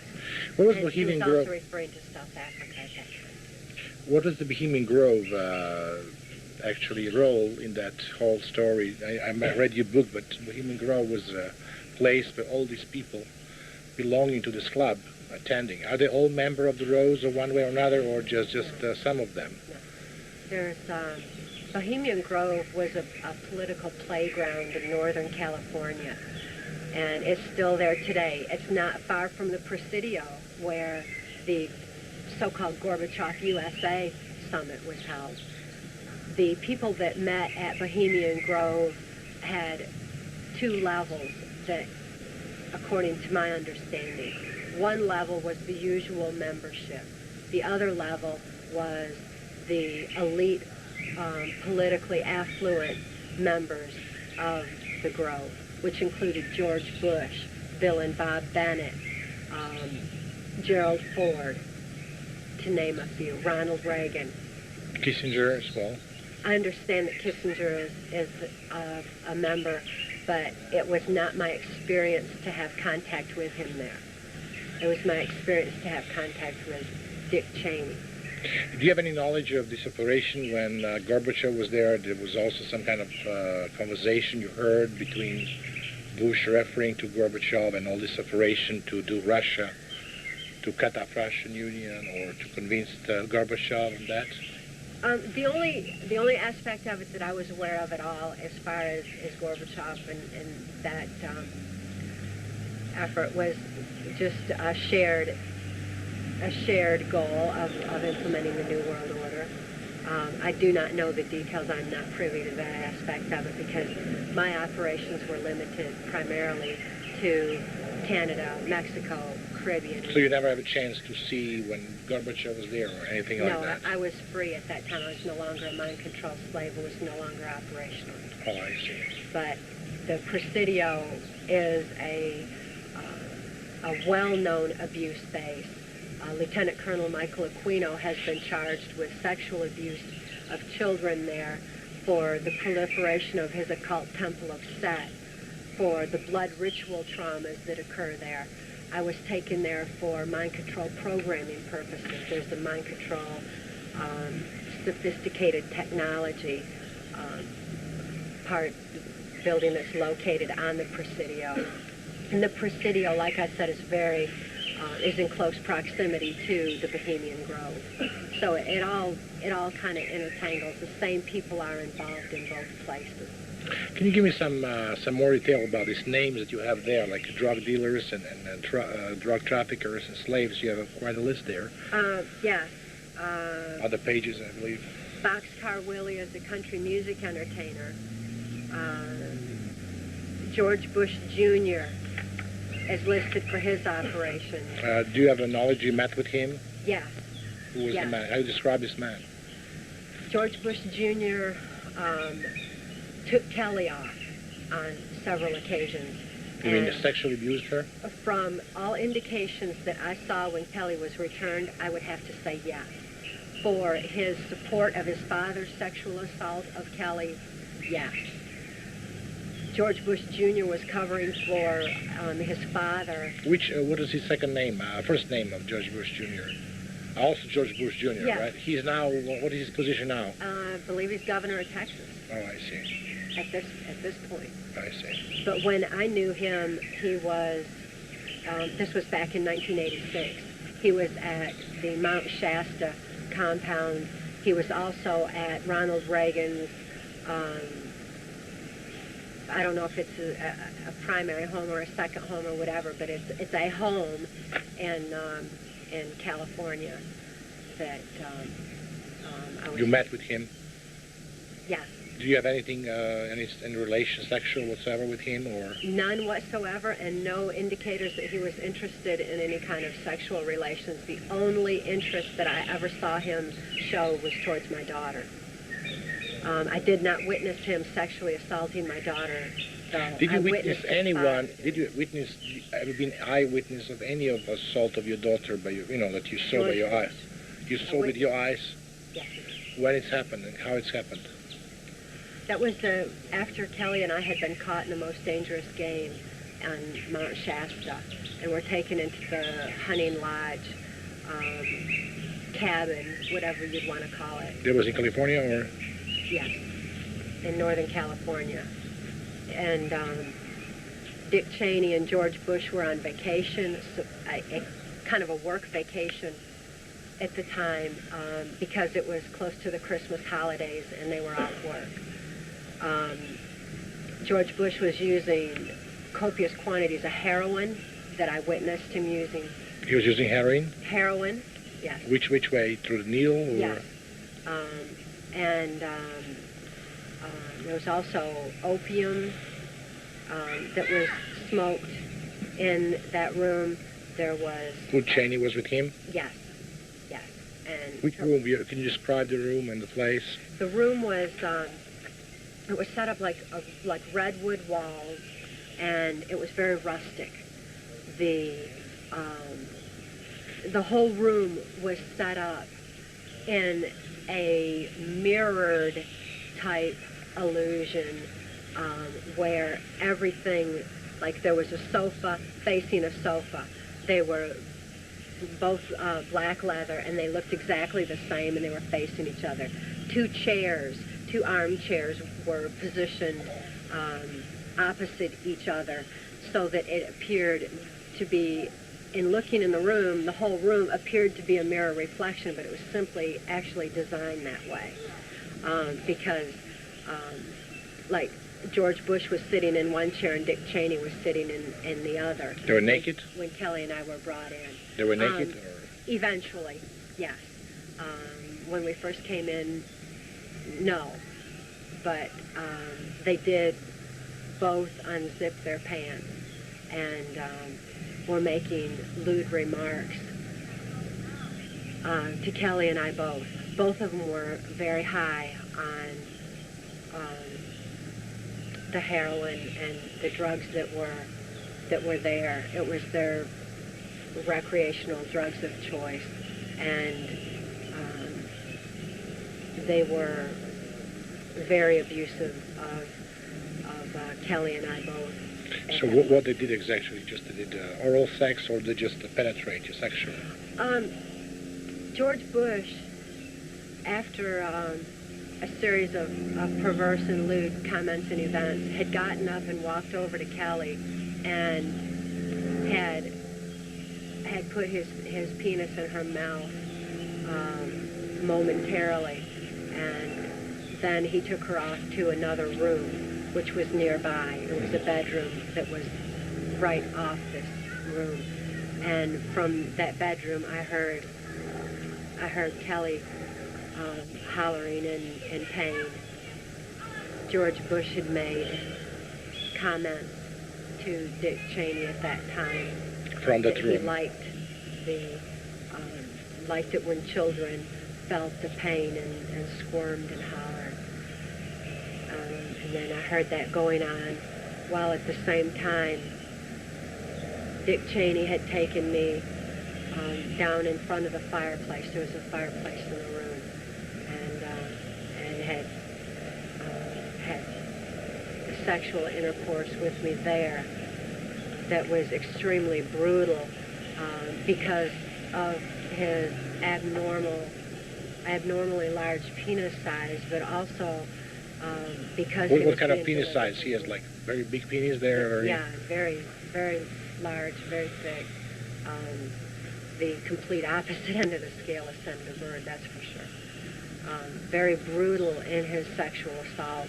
He's aware of his size being painful, and he would dislocate my jaw to sexually gratify himself in my throat, and he would actually slide my jaw out of joint, and I have permanent damage to my jaw from Dick Cheney's sexual assault alone because of his unusual size.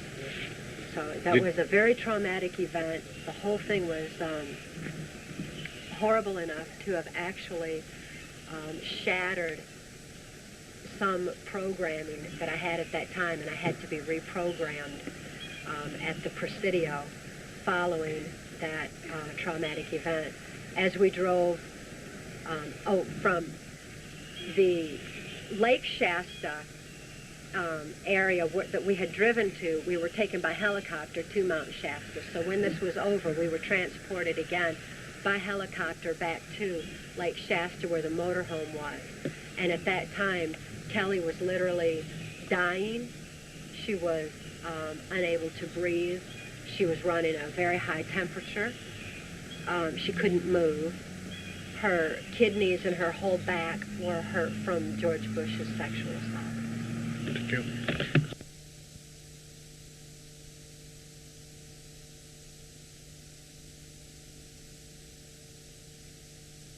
Friend, and I believe friend to life, and Mark, and I'm very sorry to ask you these questions, and I feel even the first time we met very unpleasant about that, but this is a part of my trial to explain and to people that have skepticism about all these things, all this trauma. How you describe this trauma that happened to you? How they've been working and experimentizing on you? What is the size they've been using? Can you give us some more guideline on that? On how they perform different... How they perform different trauma on you from the beginning? There was sleep, food, and water deprivation that usually occurred for 3 days prior to any particular programming session or any particular operation that I had to carry out. The water deprivation was especially difficult, especially in the Caribbean or any hot places. Which places, when you talk about that, if you'd be so kind, I know that you have a problem with remembering everything, but just tell us which places you're referring to. In the Caribbean? Yes. Puerto Rico and the Virgin Islands. There was what it was called an out island for NCL. It's a small, remote island, not too far from the Bahamas and not too far from Key West. This little island was really the most active drug operation. I saw Noriega at that island. It's also got the radio control towers for airplanes for the drug operations.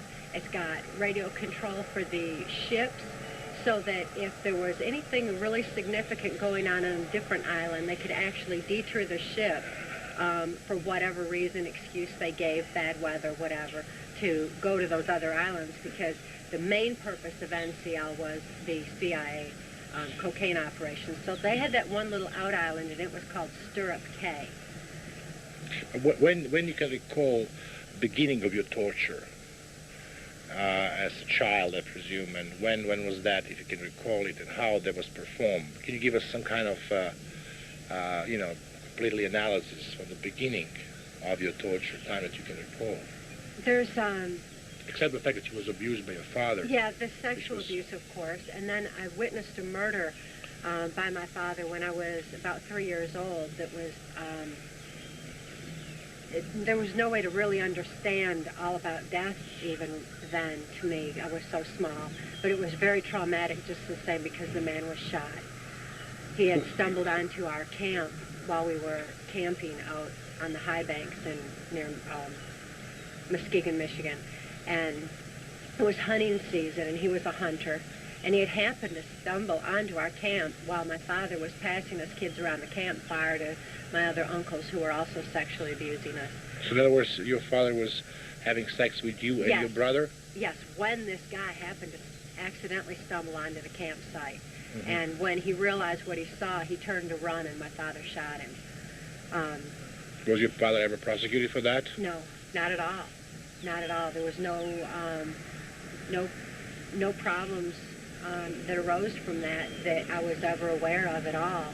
It certainly created more problems in my mind. So that was very traumatic. There were numerous traumas like that, and like my daughter's abuse that were especially difficult psychological traumas to deal with. The psychological traumas are far more devastating than physical trauma. To me, I have no fear now. I was asked one time by a customs agent, he said, "Aren't you afraid they'll get you and torture you now?" I said, I'm not afraid of that at all, because I know how far torture goes. It only goes so far, and then it doesn't matter anymore. Physical torture, I know what the experience is like and how far it goes. My body still bears a lot of scars from the physical tortures. The stun gun has left moles and prod marks in my skin, on my back, and my arms, and my legs. My head has been caved in. The skull is... Who was performing that on you? Different people were using the stun guns, sometimes Secret Service, sometimes, especially Lieutenant Colonel Michael Aquino, Philip Habib, Alex... Who was Philip Habib? Philip Habib was Reagan's attaché. He was some kind of international diplomat. I don't fully understand exactly what his operations were, although I know what his agenda was, and it was New World Order. So there were quite a few people that used... I'm sorry. Now, talking about this torture, Mark, you have one of the weapon that Kelly described before. Can you tell us more? And Kelly, can you tell me how they use this on you? Well, this is one variety. There are many varieties of these things. Uses usually a 9-volt battery and converts it from 100 to 210,000 volts DC current. It's quite powerful. You can see the blue spark there. Mm-hmm. And what it does is it instantly constricts all your muscles in your body to where you have no ability to holler, to make a noise. All you do is go straight to the ground. Mm-hmm. Or if it's done very quickly, you'll see like a flash of light in behind your eyes. How did it affect you, Kelly? How they performed this on you? It was the same thing they've been using on you? Yes, that's one example of it. There's another cylindrical kind that was used internally. It was a vaginal prod that was, I think, a lower voltage, so I was more aware or could feel the pain of it, whereas if I was hit with a higher voltage stun gun, it usually was a matter of things going black and going down. This creates flu-like symptoms. You get, after about 10 seconds of administering this, what you wind up having is someone who is usually constricted on the ground. They're disoriented. They do not know where they are. They don't know what time of day it is. They don't know anything because their brain sugar has instantly been reduced to the point to where they're delirious. If you hold it on much longer than 20 seconds, all you're going to do is the person is going to be out for several minutes. And when they do recover, their mobility is impaired to the point to where they can't fight, run, do much of anything. My other question is to you, pointed out, Mark, one of the people asked me a question, one of the editors, why you don't publish your book by some publisher. Well, it was a very distinct question that I would like you to have today respond. I could not get the answer because we didn't know each other so much. I believe your story from the beginning, and I would like to have this answer from you. In the United States, there are laws which protect so-called freedom of speech, particularly if you are a party to an action. And since I was a party to this action, and since I had been threatened and the threats had been documented, the threats coming from the federal government or representatives of the United States government, it made me a party to the action, exposing this atrocity. Had I permitted someone else to publish the book, and we had many publishers that were willing to publish it and pay us well for publishing it, I would have lost the ability to have maintained the content of the book itself, and I would also have lost the book itself. There have been several people to publish books similar to what Cathy and I have published, and the CIA just simply comes in and buys the rights and buys Probably the to cover up people. and literally removes them from the shelves of the bookstores, and that's the end of it. There's no more available.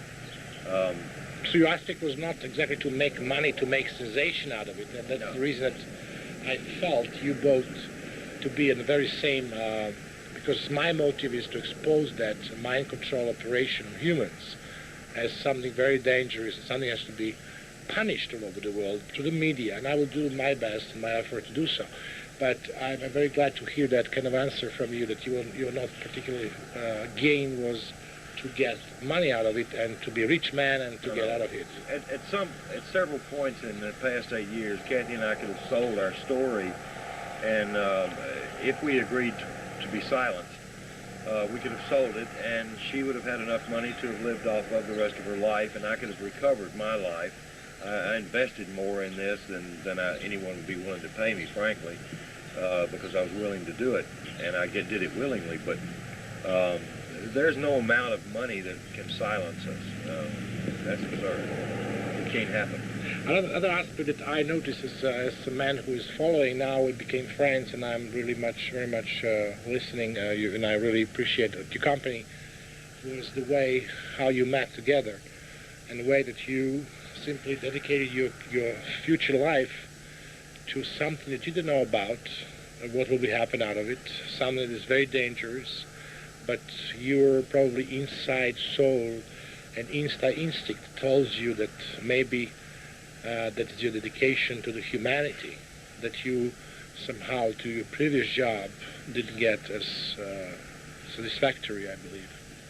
Well, as you know, during the late 60s and early 70s, I was exposed to, as a United States Department of Defense subcontractor, I was exposed to some MK Ultra or mind control experimentation, legitimate experimentation that didn't involve torture. It did not involve any sort of trauma.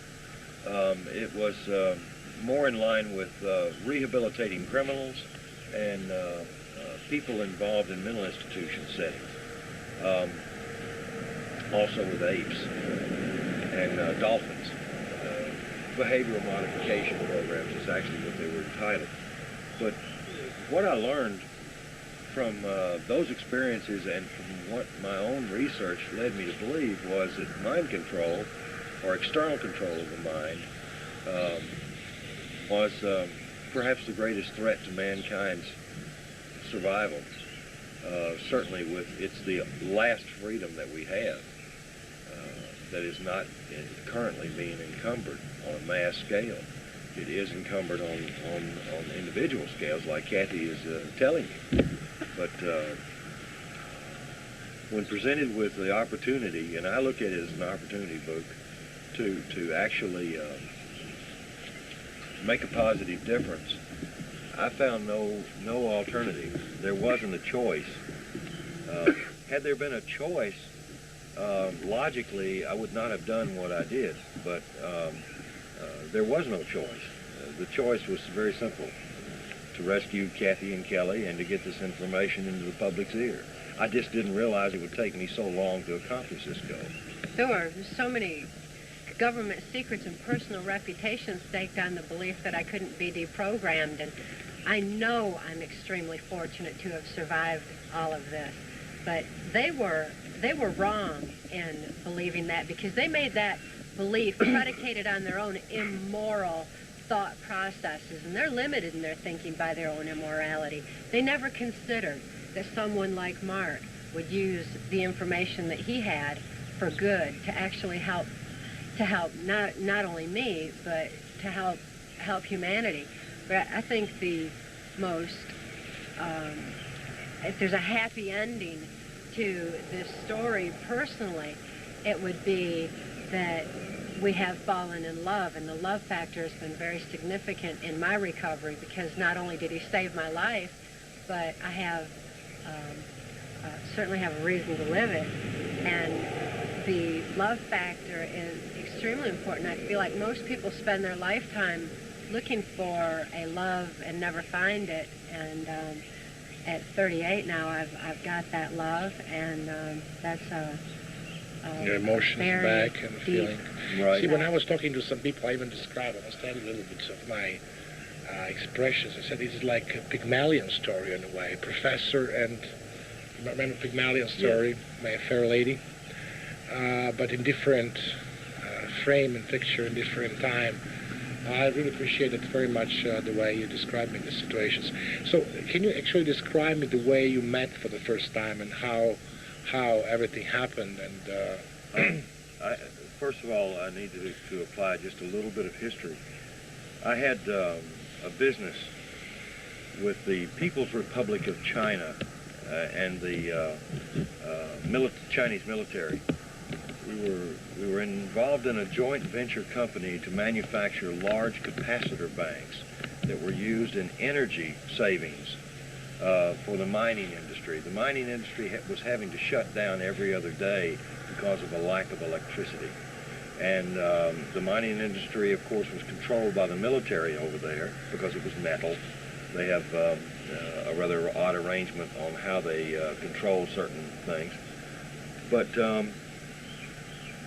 as a result of my agreement, joint venture contracts with the People's Republic of China and the military, they were very concerned about who my business partners were, apparently. And Alex Houston, Cathy O'Brien's handler back in the States, was in fact a business partner of mine. Thank you. Was a business partner of mine, and actually was one of the people that was instrumental in helping me put this company together. I was told by the Chinese intelligence, I was approached by them after the signing of the contract, that I had a partner in the United States, Alex Houston, who was involved in drug trafficking, child and adult prostitution, pornography, money laundering, and it was working for the CIA, and it was sanctioned by the White House, meaning at the highest level. which hotel was that? In China? In which place? In China, you remember? I have the pictures. I'm not sure. Yes, I am too. It was called the International Hotel in Beijing. Is where actually this meeting took place.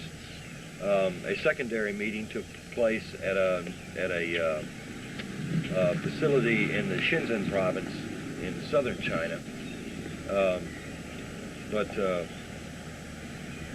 the Chinese offered to provide me the funding to buy Alex Houston out, which they provided it. Not only did they give me a $1 million letter of credit through BCCI in New York, but they also provided me with cash to purchase Alex Houston stock. I returned to the United States. I bought Alex Houston stock. I contacted a general friend of mine because of the words mind control being introduced into all this conversation that I'd had with the Chinese intelligence officer. And I explained to him what I was up against, and he told me that mind control, as I knew it from the 60s and 70s research, was fully operational and was saturating the private sector. In other words, civilians were being abused with it. Well, it was at that point... It was your friend from CIA who told you that? Actually, yes, he was CIA, but he was also a high-ranking military official in military intelligence. His connection to the CIA at that time I was not aware of. I've only recently learned that he had CIA connections. He was U.S. military intelligence, which is a separate thing. But this gentleman had tried to convince me that people like Cathy were not helpable, that there was no help available for them, and that once I got her and her daughter out of there, I would just have two insane people on my hands, and I could not possibly help them. even with the knowledge that I'd acquired on this topic. But fortunately, this friend was wrong, because he put me in touch with some other people within U.S. military intelligence who were very cooperative in giving me the information I needed to not only get her out, but also to help put her back together. And so they've been also very engaged in this operation, and they knew the technologies and the programming in a way. Yes, sir. And that's what they provided me as far as the tools to work with. And after working with Cathy about 9 months in Alaska, she had reached a point to where she was not dissociating or going into any sort of trance. She was quite competent, and I felt could withstand the rigors of cross-examination by the federal authorities. So at that point in time, we began in earnest reporting what she had experienced with the proofs that we were able to acquire, which were very limited at that time, and the documents and testimony, which was extremely limited, just to what really I was able to acquire over a few month period of time.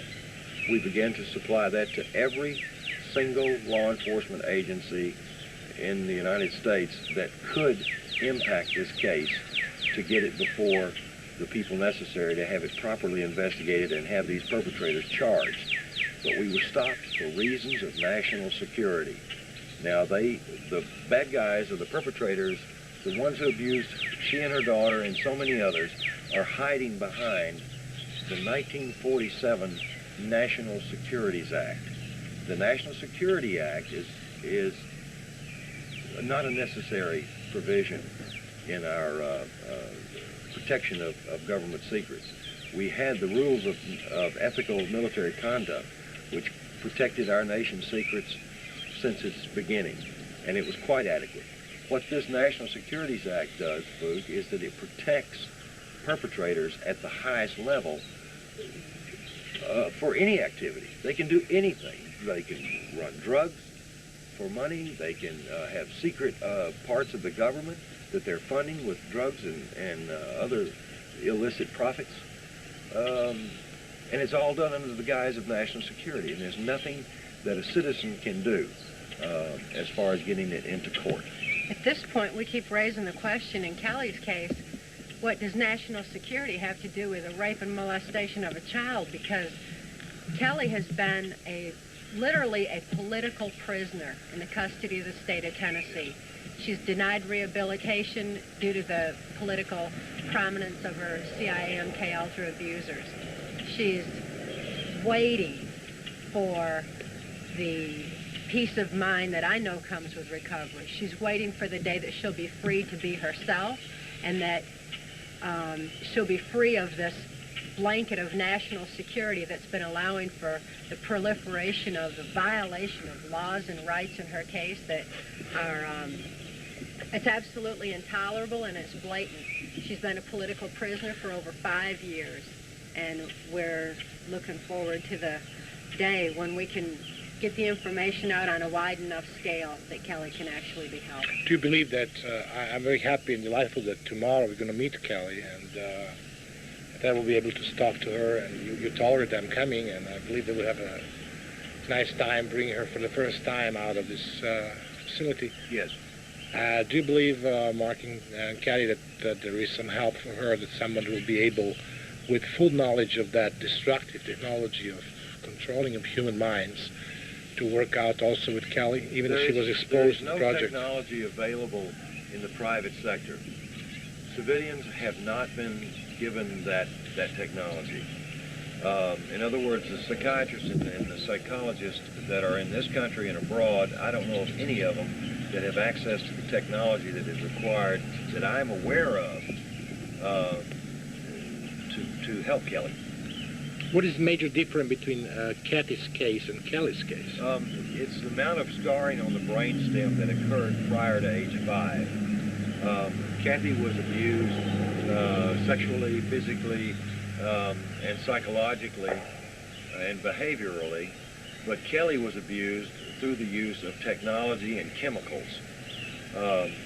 Kelly's abuse goes much much more pronounced. The brain damage is much more extensive. And Kelly has a wonderful chance for recovery. A wonderful chance. She's extremely intelligent, for one. If in fact we can force this government to at least, and this is what all of this is about, to at least release the equipment that I know is available that would put that child back together so that she could be a normally functioning adult. In the meantime, we've nurtured her on a soul level, at the very essence of her being, with love, understanding, and compassion, and also been able to give her an insight and understanding of herself and why she's in the situation that she is, rather than recovered, because her own desire to recover, her own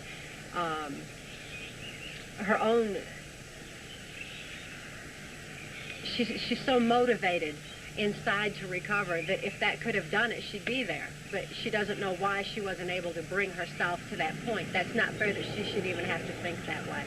So we hope to get access to some kind of technology that will actually help her stay in control of herself. She says that she longs for the day that she can express herself as she knows she is inside.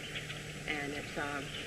Are you definitely positive that there's no access to any more penetration of any kind of influence on her, due to the fact that she could be a very dangerous witness to the much more extensive cover-up on her case? Actually, there is no guarantees. Not for Kelly, not for me, or Cathy, or for that matter, you. Mm-hmm. But with as much publicity as this case has been given over the past 5 years through law enforcement, legitimate law enforcement, and legitimate mental health in this country and abroad, I would say that the chances of them abusing Kelly at this point are slim to none. It would not be practical. It would be a big red flag. I was also facing the different questions, so maybe it's very interesting for you to open my heart and to tell you what kind of question I got when I was playing the tape that you gave me and all these books.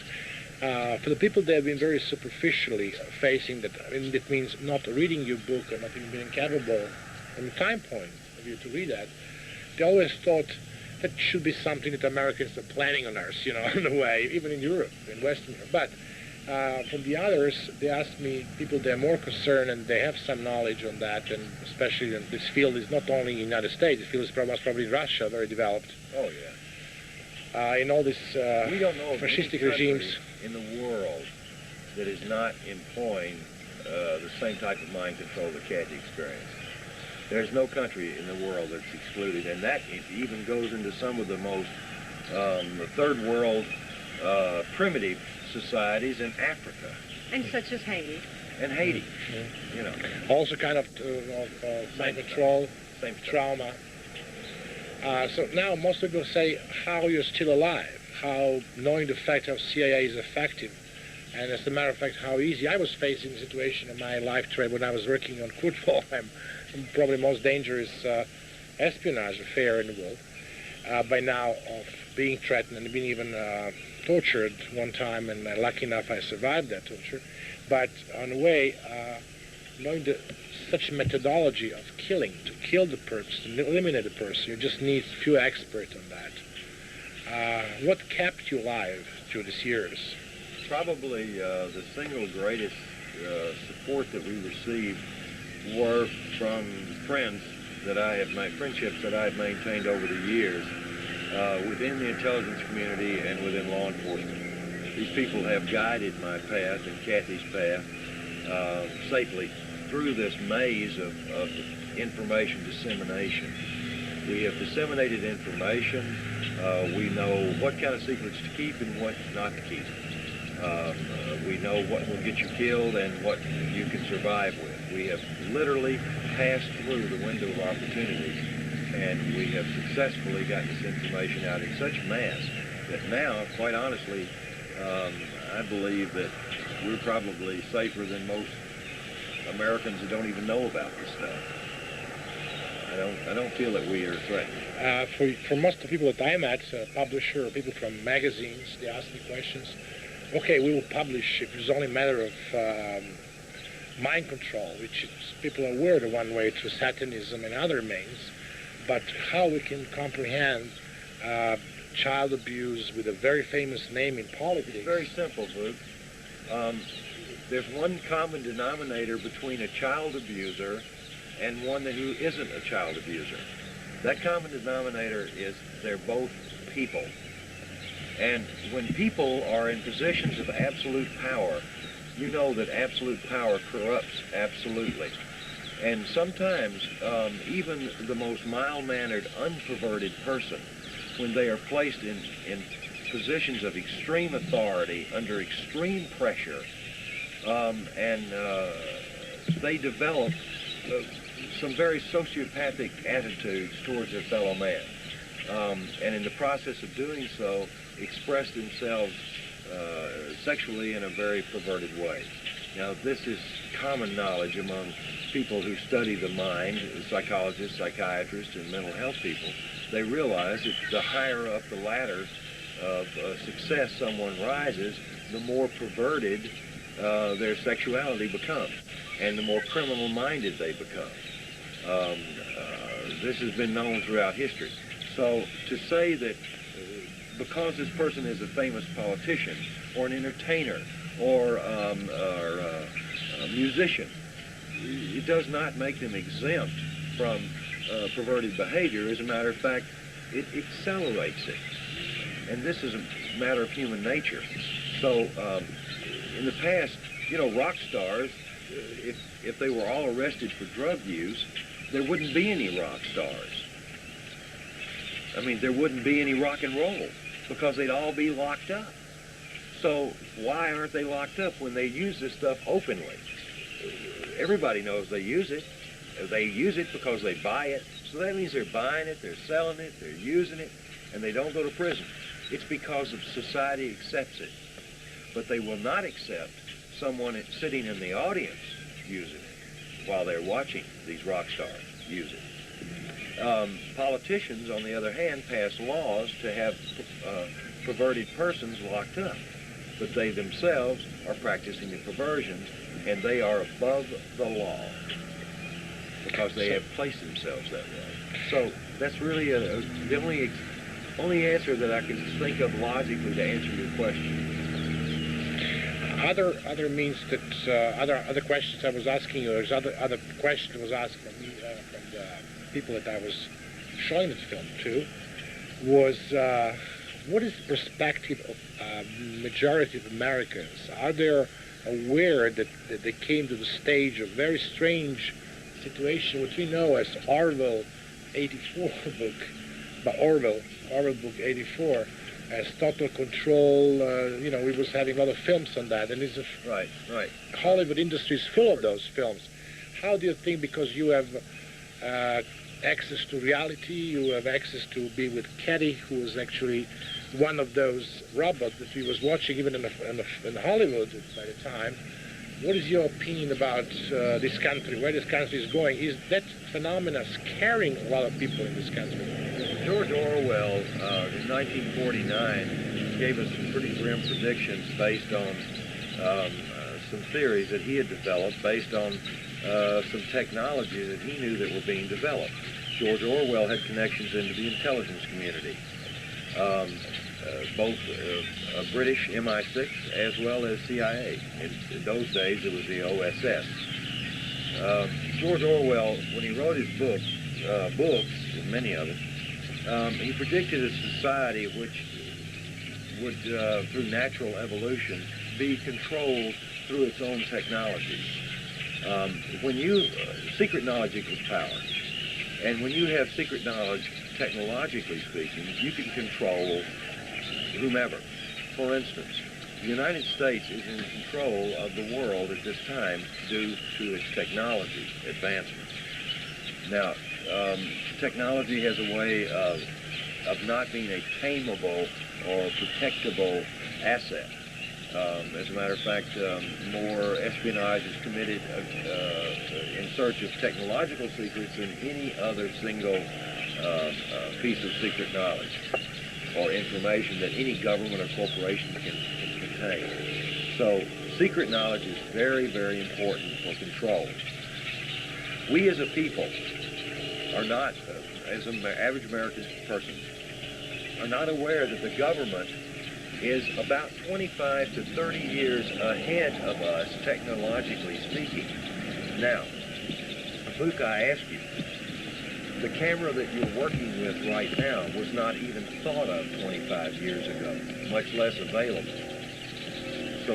So technology, if you removed everything from your life that was not in existence 25 years ago, you would practically remove everything that you have, including some of your clothing, because of technology. Man has got to evolve through this technological breakthrough. We will defy what George Orwell predicted, and which has come true. Big Brother is, in fact, watching us all, but through the use of technology. But mankind will and must evolve through it, or mankind will fail as a species. From my perspective, people tend to pick and choose what they want to believe of my victimization predicated on their own experience. And in the last 5 years, people can relate to it more because it is their experience. More and more people are affected in some aspect by mind control. They're affected by someone, a loved one that's in special forces with the military, or someone who has been affected by occultism and blood trauma and mind control through that. There's people affected through child abuse scandals that are not seeing any justice in this country. There's people that are most widely affected through the global education process that's been implemented in the school system. That's where the education system has been changed and designed to increase the children's learning capacity while decreasing their ability to critically analyze. It's making them robotic. They come home to their parents as children that their parents don't even recognize anymore. They don't know who those children are. It's like the young man who goes off and is recruited by the military and then is put into a special forces training, and he comes back and he has no memory of any of his personal life. His parents barely recognize his persona, and his loved ones no longer even know who he is. Now, this isn't to say that global education is the kind of experience that I had. No. My experience was extreme, and I was totally robotic. These kids are coming out of school in a slightly robotic state. They're coming out with a completely different attitude towards life. So there's like a sliding scale of mind control, but nevertheless, more and more people in this country are affected in one way or another. So they are wide open to that reality.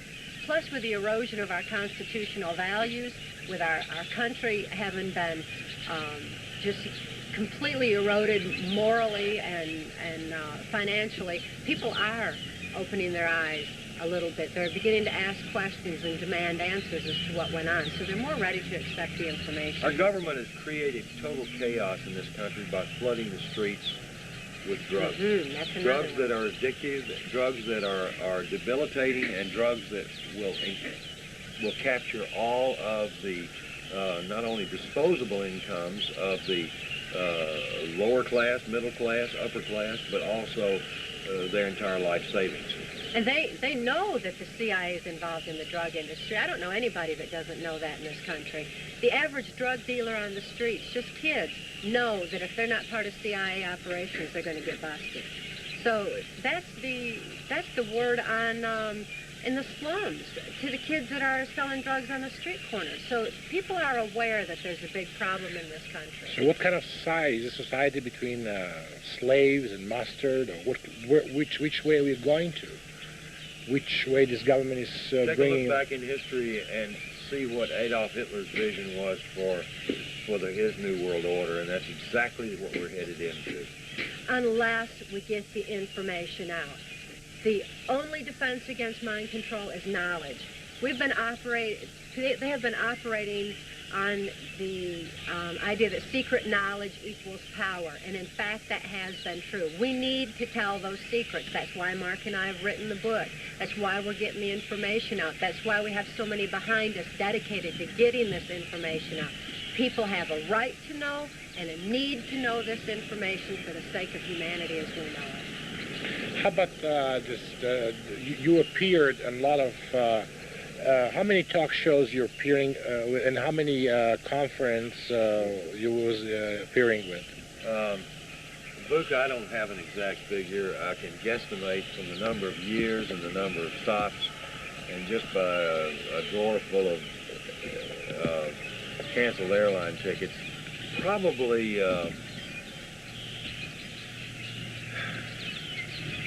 150 personal appearances, and probably with Cathy together, right? Oh, always. And probably twice that many radio and television shows, both in the United States and Canada. When the television shows will be taking place now? Television shows? The TV shots were usually limited to news people coming into seminars and taking 5-minute, 2-minute, 1-minute film clips of what we were talking about. We have done a couple of on-camera interviews with some people, investigative reporters, and those have been aired in various markets. We did one 4-hour segment for a Christian broadcast group, which was aired in 30-minute increments, 8 shows. You have this on tape here? Tape? Actually, I can get it. The master I have here, I copied it so many times it's finished. It's a lousy interview. Okay. I'm not pleased with it. It was back in the early days where I was unable to say some of the things that we wanted to say because we did not have hard proof or hard testimony, corroborating testimony. And the media is so controlled and censored. We've had to do this. We've had to do this a difficult way, making copies and getting information out. And now that we've got the book, at least it's an easier, more comprehensive vehicle for getting the information out. How many of you was together with 60 Minutes once, and they were doing a story? What's happened with that segment, and how the situation was looking like? That segment was filmed in California, videotaped, and the interviewer, with tears in his eyes, Booth, told Cathy that someday her story will be told, but not now. In other words, and off camera, I asked him, I said, where is this tape going? He said, it's going back to 60 Minutes. I said, who is it for? He said, why? I said, who is it for? He said, it's for the CIA. They want to see what you're talking about. My very similar experience, talking about 60 Minutes, I was sent to 60 Minutes to the very distinguished gentleman that I respect, David Weiner of New York Times, who discovered a very similar self-inflicted terrorist act by the Muslim in Sarajevo, which was used as pretext for bombing of the service, even that everybody knew that was not done by that. But I was also in 60 Minutes. I was with Don Hewitt, walking legend of American journalism. I was showing to his producer, one of them was Jeff Fegger, who I mentioned in one of the film, which was actually airing to them as maybe last honest story about American journalism, a story about Kuwaiti's daughter, Kuwaiti ambassador, who was 1 month pretending to be a witness from the Kuwait, and how kids were killed, and Bush was, even knowing the fact that she was daughter of Kuwaiti ambassador, quoting her statements. Don Hewitt went for half an hour to inform himself from CIA. He came back and he said, your story is right. I cannot air your story because they will damage the whole industry of media. They will damage the whole thing. So I'm very sorry. That is the biggest challenge I ever had. It's the biggest conspiracy that I heard of. But I'm sorry I cannot make it. End of discussion. So I understand that some topics will never, but I hope that this topic will be very soon aired in the future, and they will do something about that. Well, it's happening now. As I mentioned earlier, we've had more press, good, solid press, interested in what we're talking about in the last 5 months than we've had in the last 8 years. And we are, in fact, winning. I think it's the people's demand for answers that's causing the medias to start coming around, because people have gone totally to alternative medias, the radio and shortwave, and what they call underground newspapers and things like that, which are in essence patriot newspapers. But there's so many people, the majority of the people are turning to the alternative medias to the point where the mainstream media is going to have to just get with it now or lose out entirely. I mean, it's just time for it to turn around. The demand of the people has risen to that proportion in this country. Exactly. So you're planning also, I was told that, what you can tell me about this global education order? What is this all about, and how you understand it? We didn't have, or we're not aware of that in Europe for time being. Makes me wonder if it's under a different name. There's a lot of different names it's used in this country, in Canada and Mexico that I'm aware of. The Global Education 2000, Goals 2000. In this country it's referred to as America 2000, Outcome-Based Education. So there's a lot of different names. But in essence, it's a form of teaching that is Method of teaching.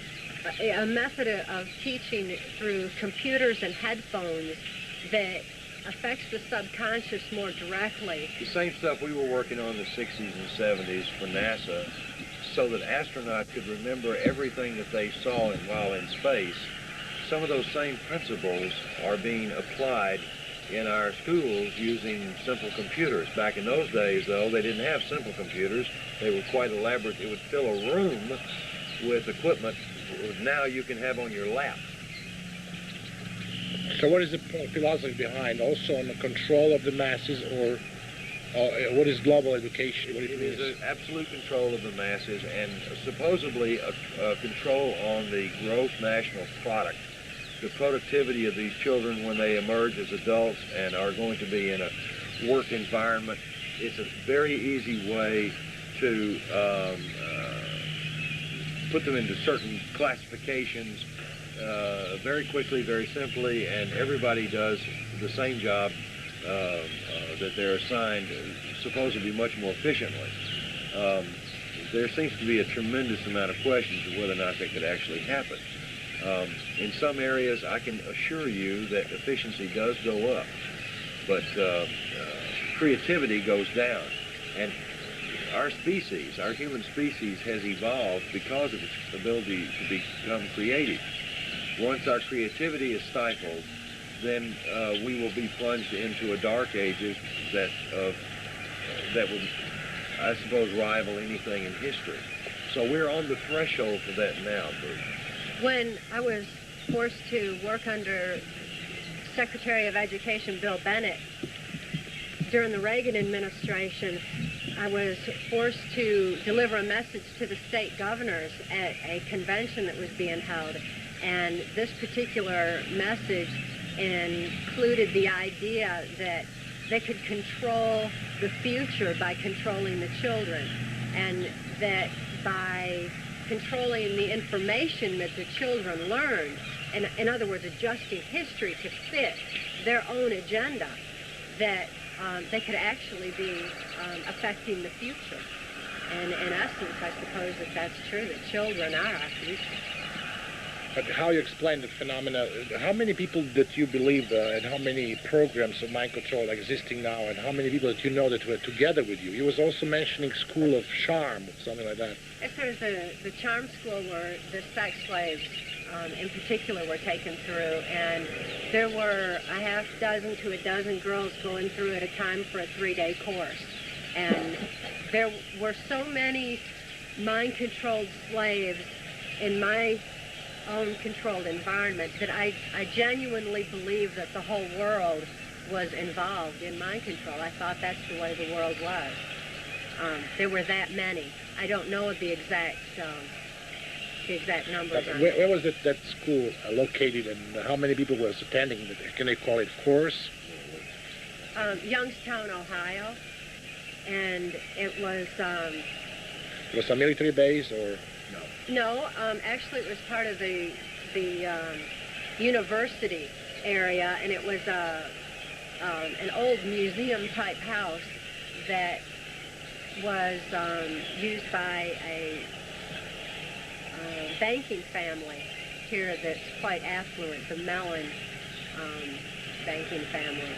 So they were involved directly in my victimization. The so-called governor of Charm School was. That was Stuart Prosser Mellon that I'm aware of. But there were quite a few girls that were run through there, and I went through there on the average of once a year for reprogramming or additional.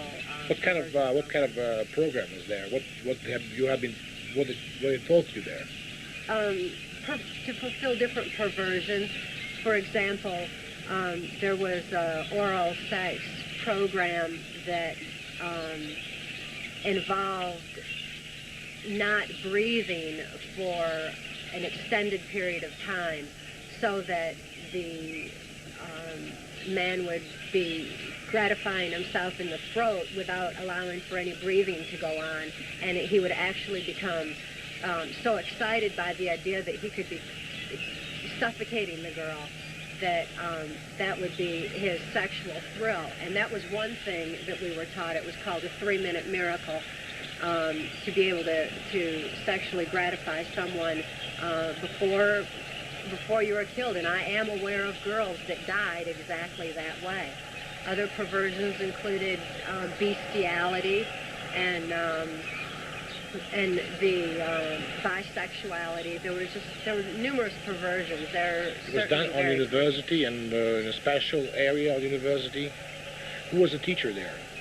No, it wasn't associated with the university. It was just near the Youngstown University area, within that Mellon. So it was nobody actually lived there. It was used strictly for bringing girls in on occasion. I really don't know how often the doors were open, if they stayed open or if they only opened them on certain occasions. Is it the bank that was involved in this drug trafficking and a lot of scandals in the United States? Yes, Jim Trafficant was involved, and he's a U.S. congressman that has infiltrated the patriot groups, acting like he's somebody that is concerned for the welfare of our country, when in fact that's not his agenda at all. And he was one of those. He and Dick Thornburg were among those that would test the girls to see if they could actually be released from charm school. It was very torturous. Okay. So Mark, you have some additional material that was requested from a publisher and people from the media in Europe that you would like to present me today. What material are we talking about that you will be giving, supporting your book and your thesis?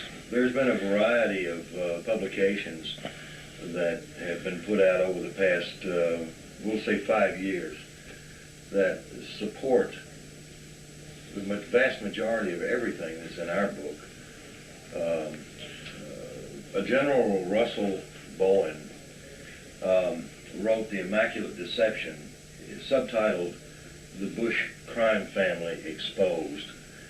He goes into Bush's worldwide oil deals, his arrangements that he has made with the Arab world, his cocaine business and drug business out of the Far East as well as out of South America.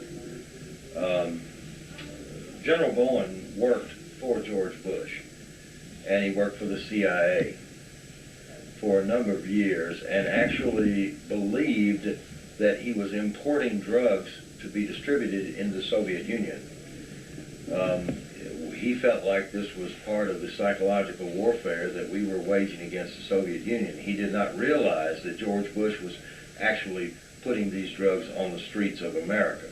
And when he did, he began to testify against his own government, and as a result wound up being imprisoned himself. Now, Russell, or General Bowen, is now living in Peru. He moved about 5 weeks ago. He moved actually the third week in February of 1996 of this year. But he did produce a wonderful document called The Immaculate Deception.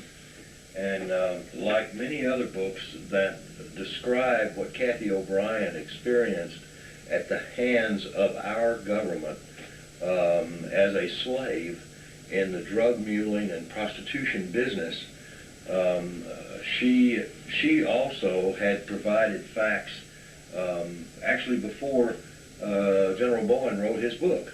She provided the facts to a number of persons that are familiar to me, both in military intelligence and within the CIA. In addition to just this one book, we have probably our largest single files are medical documentations. There are literally thousands of pages of medical documentation where the psychologists and psychiatrists that have examined Cathy O'Brien and her daughter have all confirmed what we know are the findings. In addition to that, Canadian intelligence, of whom I am acquainted with some of the members, have provided more information with regards to some of the perpetrators that Cathy O'Brien mentions, such as Michael Aquino, who is head of or was formerly a United States Army colonel in charge of psychological warfare here in the United States. He's a very famous figure. He considers a Nazi person who performed all ritual. As a matter of fact, he embraces the whole philosophy of Nazism, and he was a few years ago, in 1987, there was a search warrant issued as a result of some complaints by local children being molested in his home. Well, when they went into his home, they did find a number of articles relating to Nazi belief systems, symbologies, symbols, things of this nature, but they also found something else. Colonel Aquino is head of what is known as the Temple of Set. The Temple of Set is actually a spin-off church of the Church of Satan. Like Heinrich Himmler was researching, and by the way, Heinrich Himmler is his hero. Heinrich Himmler was studying the black arts and trying to understand more about the effect on the person's mind that is exposed to these blood rituals and sort of thing. What, amazingly enough, Colonel Aquino found out that this was a wonderful trauma base for controlling people's minds. Cathy O'Brien and her daughter both had, and unfortunately, a great deal of exposure to Michael Aquino, and we have a number of people in the United States military who have stepped forward and provided credible testimony to support her findings and statements and testimony before federal agents. It's unusual, and I must tell you this. Michael Aquino has sued, he's a litigant, he has sued everyone who has ever attacked him in a publication or on radio or on television. And he, in some of his lawsuits, have been quite successful. We are the only exception. The reason being is because if he would sue us, we could take him to court with hard proof of his abuses of Cathy and her daughter. And of course, this is the same situation that exists with George Bush and some of the others. But Michael Aquino had a book written around him, and I'll read you something, and it says, what most people don't know, and what U.S. law enforcement officers are only beginning to discover, is that Satanism is the fastest growing underground criminal movement in the world today, and that it is directly linked to an exploding number of child abuse cases, Nazism, drug dealing, pornography, and prostitution. Now, this sounds very familiar because this is exactly what Cathy O'Brien has been talking about. Linda Blood is a friend of mine. As a matter of fact, we are mentioned in her book several times. This new Satanist, it came out last year by Dell Publishing here in the United States. The CIA did not want it to stay on the market, so they stopped the publication. just as they would have ours had we allowed a publisher to handle it. But this particular book literally rips off the covers of secrecy concerning Michael Aquino's use of Nazism and blood traumas and Satanism to externally control the mind through trauma. I noticed that in most of this book that you provide me as extra material to your book, we are facing a similarity between Nazism, Nazi Germany, and the United States today, or George Bush, World War order. In all this material, is it coincidence, or you believe that it's formally like that? I believe, like many intelligence officers believe, and many federal officers believe, who are associated closely with the mechanism in Washington, that Nazism is alive and well in this country because it was just simply exported from Germany in the 40s. I'm adamant to say that I don't believe Nazism ever died. I just think it was resurrected over here because as our conversations earlier in the day concerning Project Paperclip have proven, that we imported all these scientists with all these ideas and how to create chaos in a society, and they have done an excellent job. What other materials are you providing us as well? There's a great number of bodies of research concerning Himmler's use of people in human experiments to create the perfect proverbial Manchurian candidate. All of this research has been actually collected by a number of top-notch physicians and lawyers around this country. I've been very privileged to have been a part of contributing from my experience in the 60s and the 70s working for the Defense Department and being associated with the project known as MK Ultra, which is, of course, the United States government's code name for the mind control experiments. In addition to that, there are, and this is some of the lawyers' briefs about what they have discovered so far as the secret government goes in our country that is actually undermining the efforts of every good person in this country. The Mormon Church, of course, is highly affected, much like the Catholics are, because their belief systems have actually been. Here's an article here. Top Mormon officials probe member allegations of satanic abuse. The Mormon Church is literally under fire right now because they're claiming that better than 60% of the children in the Mormon Church in some way or another have been sexually and psychologically abused in their daycare settings and other church-sponsored functions. It's really it's reached a point now of epidemic stage in this country. Luke, in 1980 there were 200 cases of this dissociative identity disorder that the American Psychiatric and American Psychological Associations had actually published. There were 200 reported cases. In 1990, there were 250,000 cases reported in this country. And in 1995, 2.5 million cases reported.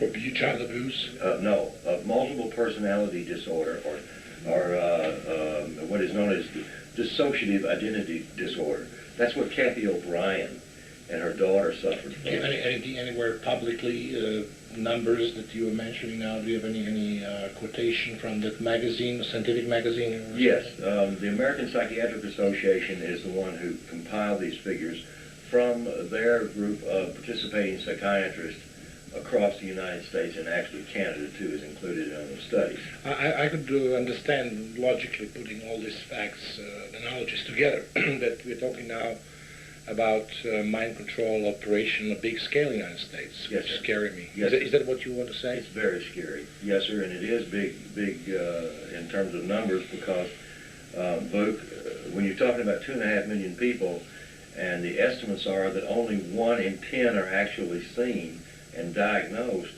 you're talking about 20 to 25 million people.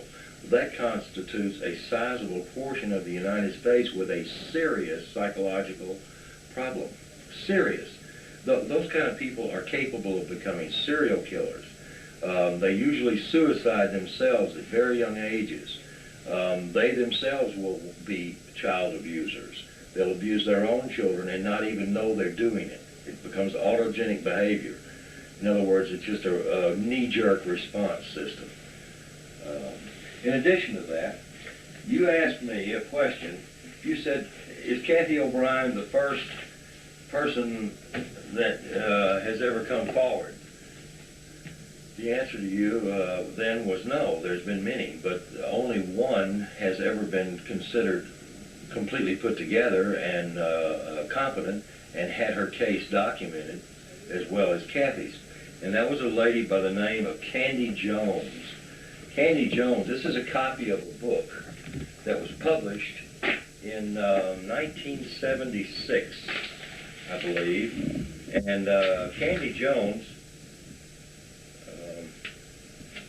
let's see, well, yeah, 1976, excuse me. Candy Jones was used by the CIA as a prostitute, as a mind control prostitute. She had suffered sexual abuse as a child. Her husband was a prominent radio announcer in New York, and his name was Long John Neville.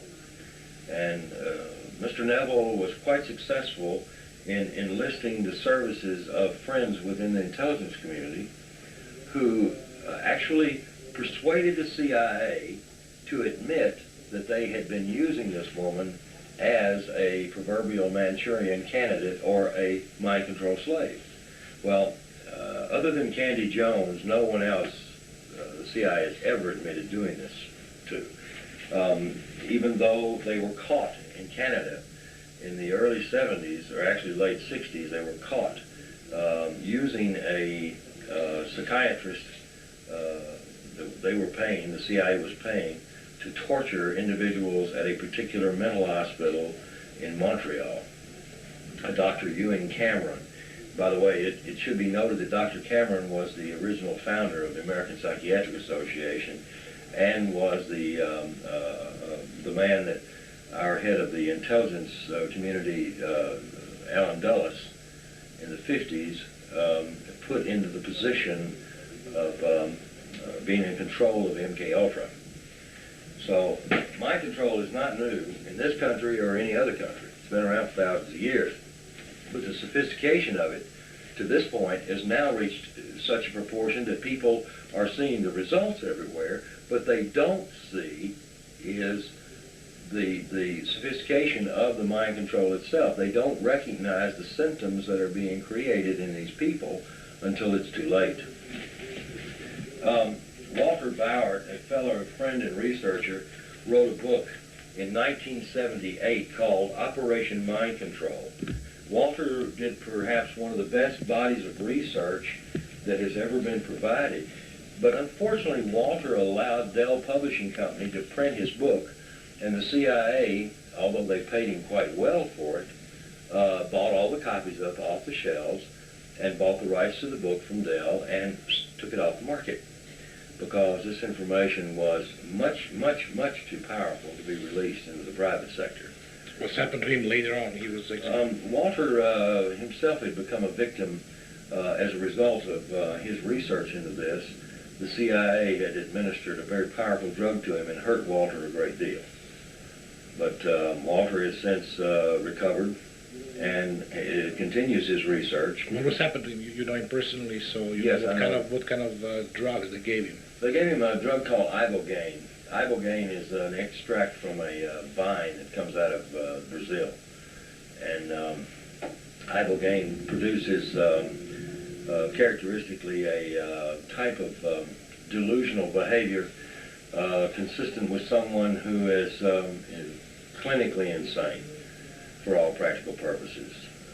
And they will have good days and they'll have bad days. Walter had been affected for over 44 days. But tell me, he was married to the woman that was yes, he was family married into the Mellon banking family, That same Mellon banking family, by the way, is one of the most powerful banking families in the entire world, and was originally put together with the Rockefellers, and they've been implicated in practically every money laundering scandal that this country's ever known, particularly involving George Bush and his drugs and the CIA. So the bank is closed right away, right? Oh, no. No? It's one of the most prominent banks in the world and remains such today. And he has to divorce this woman because the bank was actually covered up for the CIA. Is that correct information? He was divorced, and any money that he had had as a result of that relationship is gone. They took it away from him and left him penniless. I got reports from all over the world. Dr. Hans Gruber, himself a physician, or Hans Greitz rather, is indeed a victim of mind control by a cooperative effort of the KGB and the CIA. And he also has thrown another one into the mix called the Shabak, which is the Iranian intelligence gathering group. Dr. Greitz has been in touch with Walter Bauer and myself and some of the other avid researchers in this country for a number of years now. He himself is in a state of recovery. Unfortunately, in Germany, this disorder is not even recognized as being real. If you have it, they'll say that you have something else. They do not allow anything to be written on mind control. They do not allow anything to be published on government abuse of external control of the mind or behavioral modification. They won't allow any kind of term associated with it. There's a tremendous amount of information available on what has happened across the country and around the world regarding mind control. But I think the most prominent thing that we've seen in the last few years, as a researcher, I can say this, even though I have been personally involved with Cathy O'Brien, her case, as far as the physicians in this country, and I'm a member of the International Society for the Study of Dissociation, which is a very prestigious group of physicians worldwide who are attempting to build a model for practical recovery of persons like Cathy O'Brien. And at this point, the American Psychiatric Association is actually considering publication of a treatment modality that I have co-developed from my sources in the CIA. The same treatment method and modality that I used to work with Cathy O'Brien successfully to bring her case to a conclusion. And as you know, for the past 5.5 years, she and I have been on a lecture circuit with physicians and law enforcement, and they've been gaining extra credit just for listening to her tell her story. So we're going tomorrow to see Kelly. Yes. I believe that Kelly one day will be rescued and will be able to do something with the help, of course, with the full knowledge and...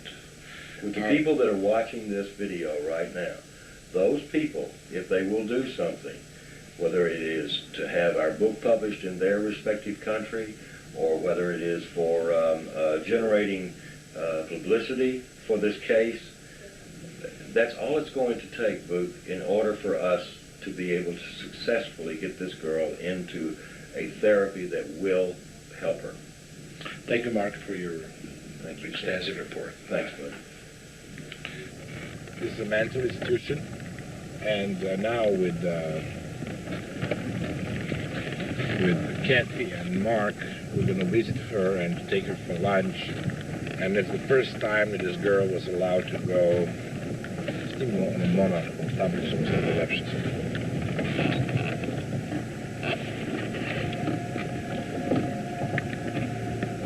All right. Make a show around. Yeah, go in and get her. Oh, that's the place? Yeah. It's a small place. It's huge. It's huge? Huge on the inside. It looks small on the outside. Oh, really? That place is enormous. It doesn't look more than maybe 2,500 square feet. However, there's 5,000 square feet in that place. So, can you tell us something about this place? Camera? The only thing I can tell you is that it's called a group home, and it's, you see that van there? That's a state vehicle. Mm-hmm. Unless you've got permission from the court, you can't go in there. It's a bummer. All those doors are electric. The windows are that material that you can't break. You know, it's a fairly secure place. So nobody could go out from the PP? Well, they do, but you know.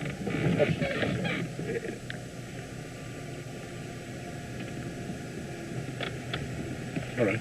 On the side of suicide line. Was Alex Spector also in the slaves? Yes. Arnold Spector had his own, and that was who Cathy was used with. They used her in commercial pornography, and that's now there's quite a bit of that commercial stuff out there still. Larry Flint did that stuff, and of course that was one of the reasons that woman's still alive too, because they would have killed her because they were afraid that she might begin remembering. She made a comment to me when we found her. She said, "Nobody would believe what I can't remember." Nobody would believe what I can't remember. Can we find her, or she's not? Oh, I know who she is. Yeah? Can we speak to her? No. She's like Kelly. She's crazy. You know she's old? Older? She's Cathy's age, yeah. Oh, really? Yeah. She's now in some institution, too? No. She's still locked into the system. But, because they're using her children. They're still using her children? Oh, yeah. See, that's why Kelly's here, because they'd be using her. See, the courts fought Cathy for 5 years to take her back. And they were going to give her to the biological father, the serial killer, or to Alex Houston, or to Cathy's father, or to Cathy's sister. They were trying to do this, and that's what we kept fighting, and we kept beating them. So when Kelly tried to kill 2 people in her institution, the last place, that they couldn't turn her loose. And she tried to take a brick and cave this woman's head in, this woman that worked there. But, she won't appear. I mean, she Where's the answers? Maybe he just take her from inside of the car, so she wouldn't see the car. We just want to have it on the camera once. When is she coming from there or from here? She'll be coming right down the front steps. From there? Yeah. Okej, Right ovdje će da počne da ona dole, vidiš ovdje. Stavi kameru tako da bude došlo da snima bar na video. So I don't know if we'll be able to record Cathy, right? Kelly, I would do it. Let's see what's happening first, and ask Cathy first. Okay. Because Kelly's clinically insane, and cameras, of course, are what was used against her. So she's terrified of them. Tell me about these pornography films. Yes. They're existing? Oh, God, yeah. Tons of them. Off the record, we've got a lot of them. And that was one of the things that I turned over to the FBI, and they threatened to lock me up on. Because they said, this kind of pornography is illegal. You can't own it. And I turned it over to a federal judge, and the federal judge said, you come up with one more piece of evidence, and we're going to lock you up for 20 years. I said, well, there are other people out there with evidence, and they'll come forward when the time is right. Truth of the matter is, protecting them, practically their people, right? Yes. Truth of the matter is, I've got tons of it. And Larry Flint? Yeah, it's Larry Flint's. Some of it's Larry Flint stuff. Some of it is. It was illegal for him to do that to a child, with children? Oh, yeah. Oh, yeah. In this country, it's 20 years to life for photographing children. But he was never prosecuted. But he was Ronald Reagan's best friend in the whole world. Ronald Reagan is a real sleazo.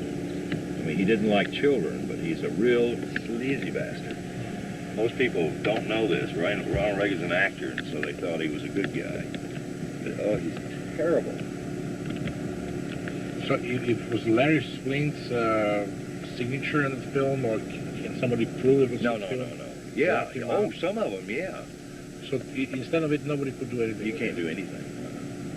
If you could take the films and go to some movie channel or something, doesn't work.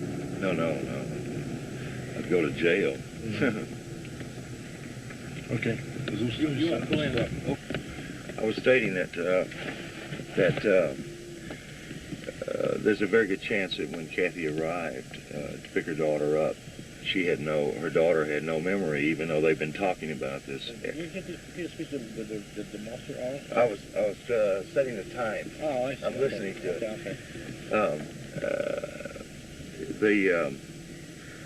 The child will probably have very little ability to even remember what she and her mother had talked about doing today. And I know Cathy told me, she said, well, Kelly ought to be ready to go, and she'll have her hiking clothes on. And I said, Cathy, it'll be the first time. I said, she will not remember, most likely, that you were even going to be here today. Yeah. And it's always this way. Of course, Cathy always hopes that the next time she sees her, she'll remember. Oh, I see. It just doesn't happen. It can't happen. So she was used from day A to be in the program, right? Yeah, absolutely. From the moment she was born, they were doing amniocentesis or whatever they call it, on Cathy at NASA. On Cathy, before the child was still in her womb. They were doing all the kind of probing around and sticking the needles through the stomach and everything else. I have no earthly idea what they were doing. I can assure you But that. somebody knows what was done on her. She has a file. Yeah, there's tons of files, but I don't have access to those files. I do have access. Okay, dolazi malo. I have access to one or two of the files. S time njih I nas koje vidimo.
Okay.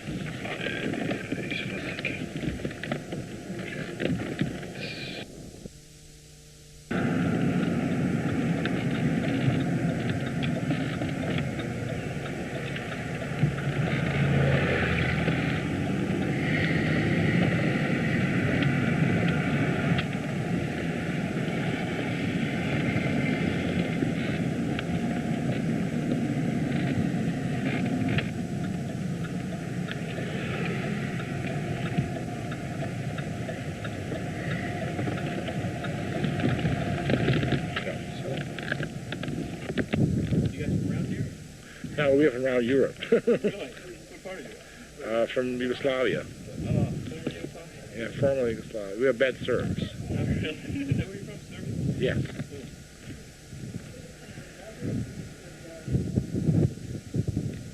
You guys just touring around the United States? He was born here, but I'm touring. Well, 3 cents. Hey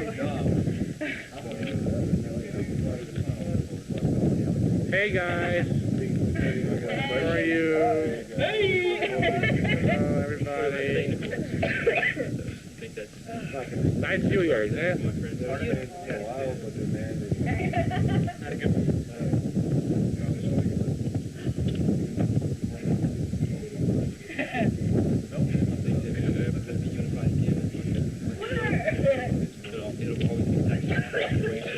Change my weed. I don't go back.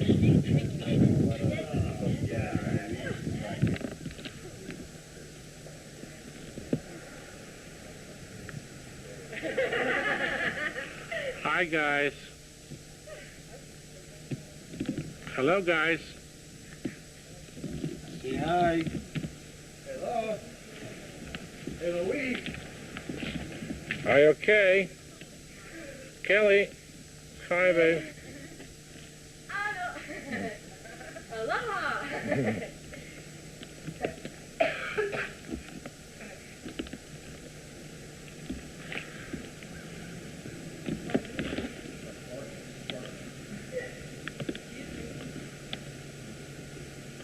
Hi, guys. That one, it won't work. It's got your Looks leg like would a have- wind vane. Your leg would have to go backwards. Let me see if I can get it over here. Kelly, do you like this area here? Hey! Do what? You're happy today? Okay, it doesn't work. I love it. Hello. Hello. That's not funny, Mark. Dad. I know what that one is. That's not. I need to be doing some serious flapping. That wasn't. I always said if I fall off, I want to say I'm going to flap my arms. I'm going to flap them like a damn honeybee. Hummingbird is what I'll be flapping on. That's pretty fast.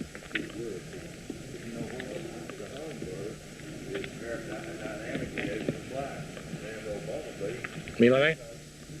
Hi. Hey, how you doing, Luke? Okay. Yeah, because Milane did very good participation in our programming. I'm just relaxing a little bit here, enjoying the view. All right. Is that a tick, Dad? What? Or is it a bug? It's just a bug.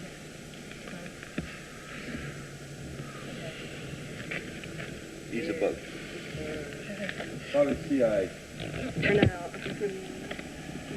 All right, girls. You like our day today, huh? Fun. Saturday was fun. All right. Who's more tired, the mother or the daughter? Should we take a vote? All right, whose legs are wiggling the most? What books are you reading now, Kelly?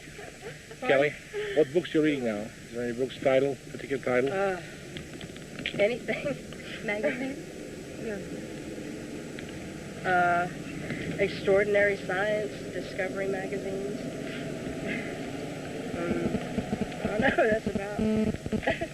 What's your favorite television station that you like the most? Oh, Discovery Channel. Really? By far, definitely. That and Comedy Central. Oh, really? What Comedy Central? Because they exposed Bill Clinton quite thoroughly, as if the rest of the world hasn't already done so. Yeah. Really? You don't like Bill Clinton? Pardon?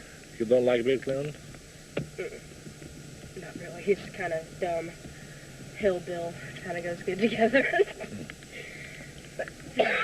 How about the Hillary? Too manipulative. Right. Anybody that works for the United States of America, I can't really tell. I don't like most of them that much. For the new U.S., I can understand it. You believe in the new U.S. someday? Something new?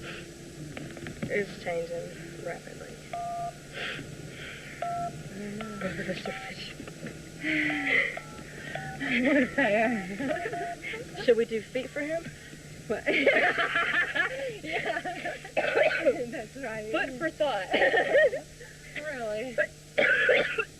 Would you like to go to Italy? Pardon?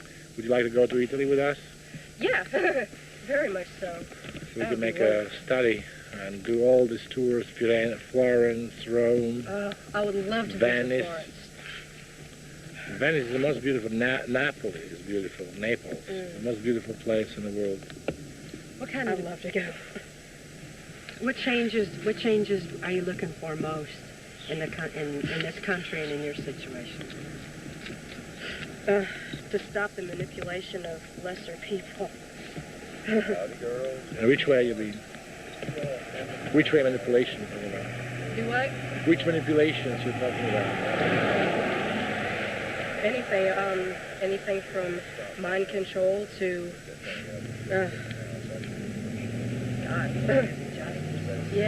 justicism, definitely. The control the state has over the whereabouts of children and the abuse that gets placed on them while they're in custody. Yeah, separation of family. I always say the separation of families. How affected separation from your mother? How affected your life? Probably drawing us closer together, if anything. The exact opposite of what everybody else wanted to happen. Mm-hmm. Exactly. Do you remember anything from your, past life and abuse? Can you remember? Not much. I still have a block. There's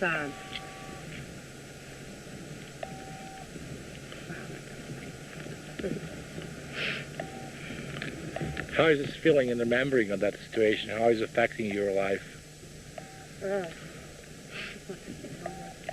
I'm your friend. Yeah, well, that actually makes sense. I'm just about to Yeah. I'm just about to reveal in all the world your story. The story of your wife. No. Sorry, you understood wrong.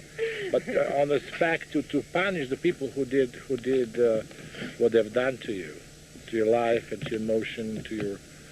This is my goal in life. My father was in concentration camp by the Nazi, and he went.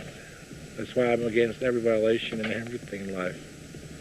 And I deeply, I think about you every day. So do you believe one day you will be able to remember everything, Kelly? Yeah.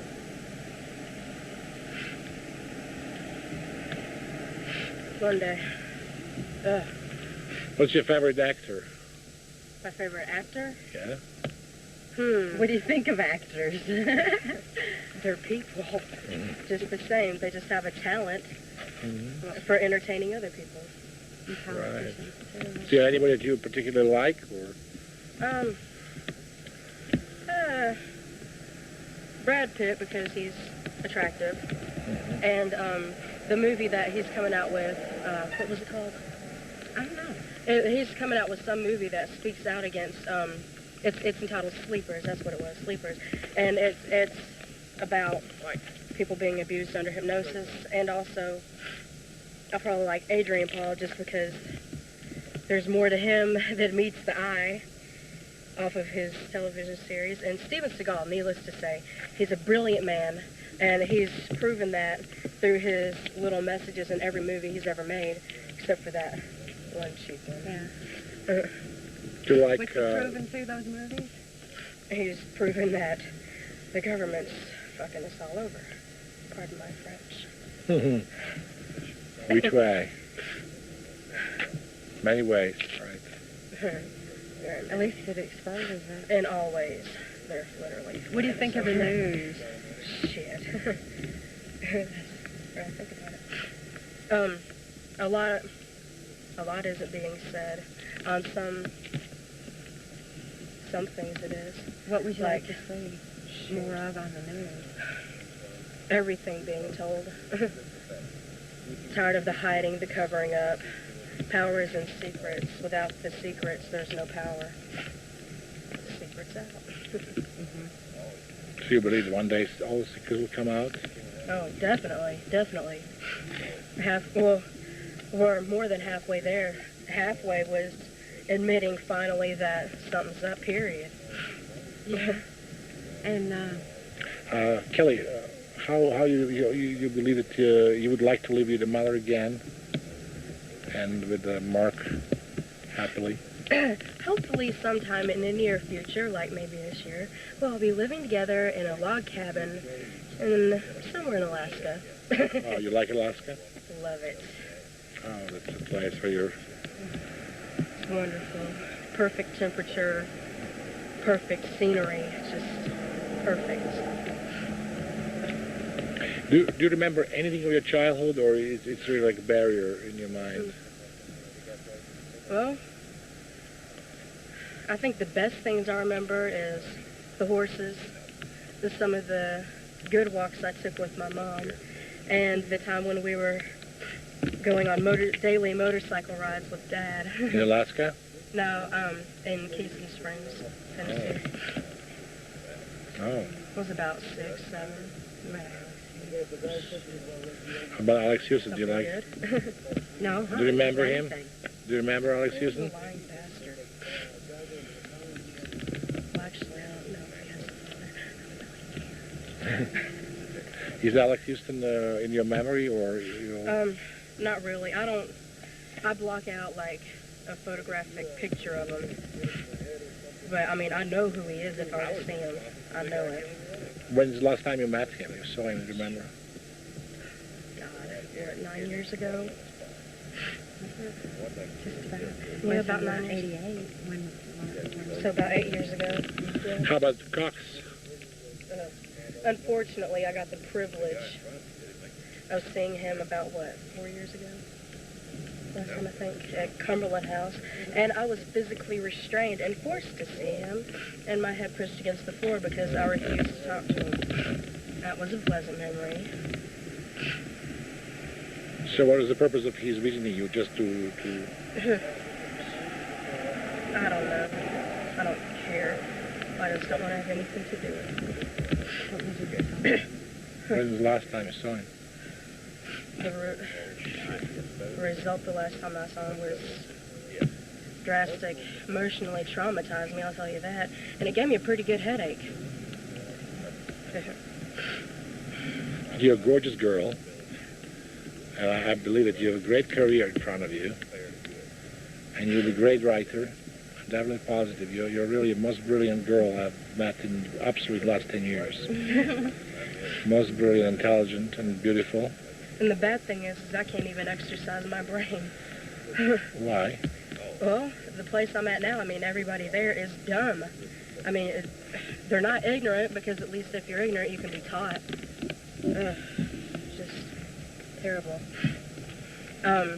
They think a big word would be something like deluxe or caviar. So you're not happy in the place you're now? No, definitely not. I enjoy it sometimes, but more often I don't than I do. So if I wasn't there, I wouldn't have got to meet a lot of great people. So you like prefer to be in some college, go to study? What is your favorite subject that you would like to study? Like some science? Science, definitely. Science and literature. Any of those. I'm good at math, but it's not something I would actually study, per se. Oh, well, I might. Take that back. Because that ties in a lot to science. The two kind of go hand in hand. Do you like to be a writer? Journalist? Not really. I like it for a pastime, but I think overall, veterinary is calling me. That's my calling. What is now your education is looking like? How can you describe your education system in the place you're now? Okay, I'm supposed to be either in, I think it would be geometry or in Algebra 2. Instead, I'm doing pre-algebra. Mm-hmm. I'm supposed to be in English 2, but I'm doing 7th grade English, like spelling. It's just ridiculous. you have a Shakespearean English. How somebody could taught you spelling and all this stuff? You said because other people are like this, other people that are there. How many people are there in this room, in this place you were there? In the house that I'm living in, there's 7 other girls besides myself. The only girls? Uh-huh. Only girls there? 7. Oh, I see. All in all in the whole program, I don't know, uncountable. About a couple hundred maybe, about 100. Somewhere in there. Oh, wonderful. So where do you have your studying? Where you go to school? I'm sorry. I must be very... Wrong. I'm sorry. Where do you have your teaching? Am I, did I say something wrong? Pardon? Did I say something wrong? I'm your friend, am I? Yeah, definitely. I like you very much. You're my friend for life. Definitely. And I would like to go with you and your father and mother to Europe and really enjoy in some beautiful Sounds areas. like a real good idea. Oh, yes. Definitely will definitely do. Yes. Right now, though, is this on? Oh, you It's on camera. I have someplace else I need to go very badly. I do too. It's called a facility. Okay. You got 3 people that are going to stain your I want to seat. visit John, my best friend at this moment. Either that or I've got a French girl named Toilette. Either that or a redwood tree right We about really now. appreciate you. Okay. Definitely. So I have to stop the camera.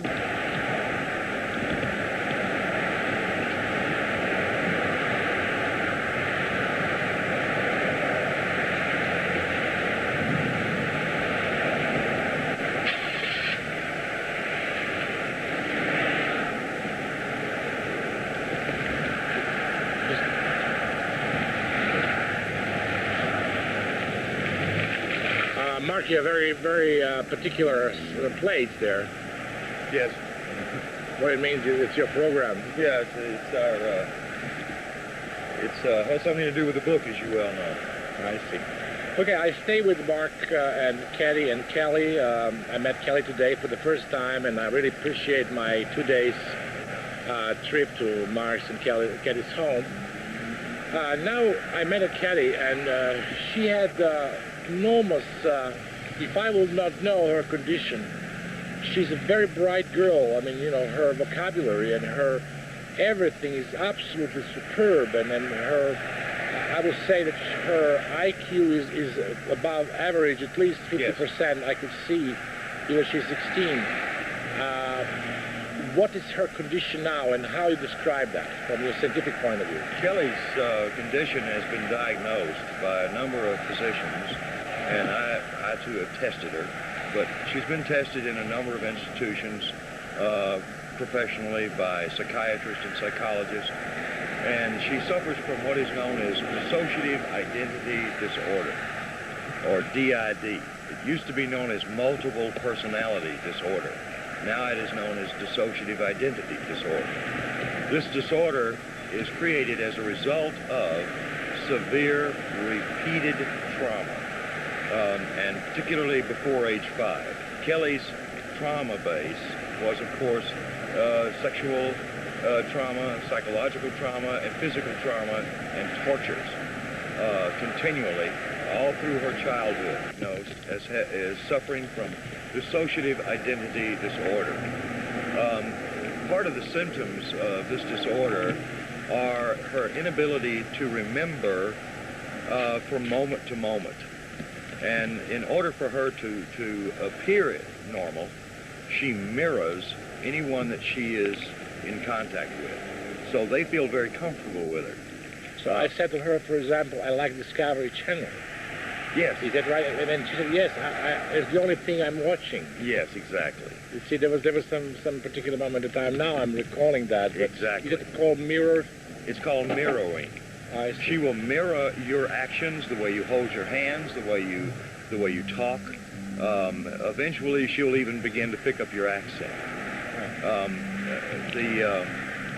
The disorder itself is most unfortunate, most uncomfortable to the person that suffers from it.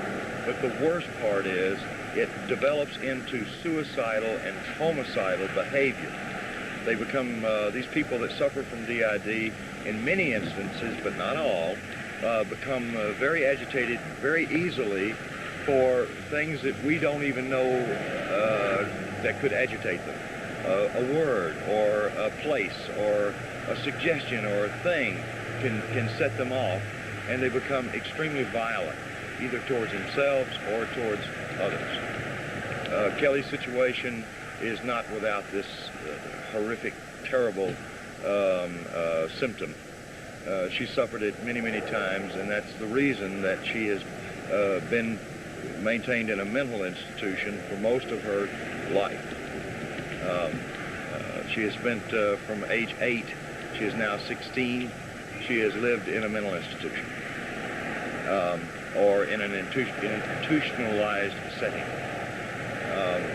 So what was her life before? She was in NASA Institute? The National Aeronautics and Space Administration, I hold directly responsible for her condition, because it was they that was developing the programs under some Nazi scientists that were brought to this country under Project Paperclip for the purposes of researching and developing multi-generational incest abuse.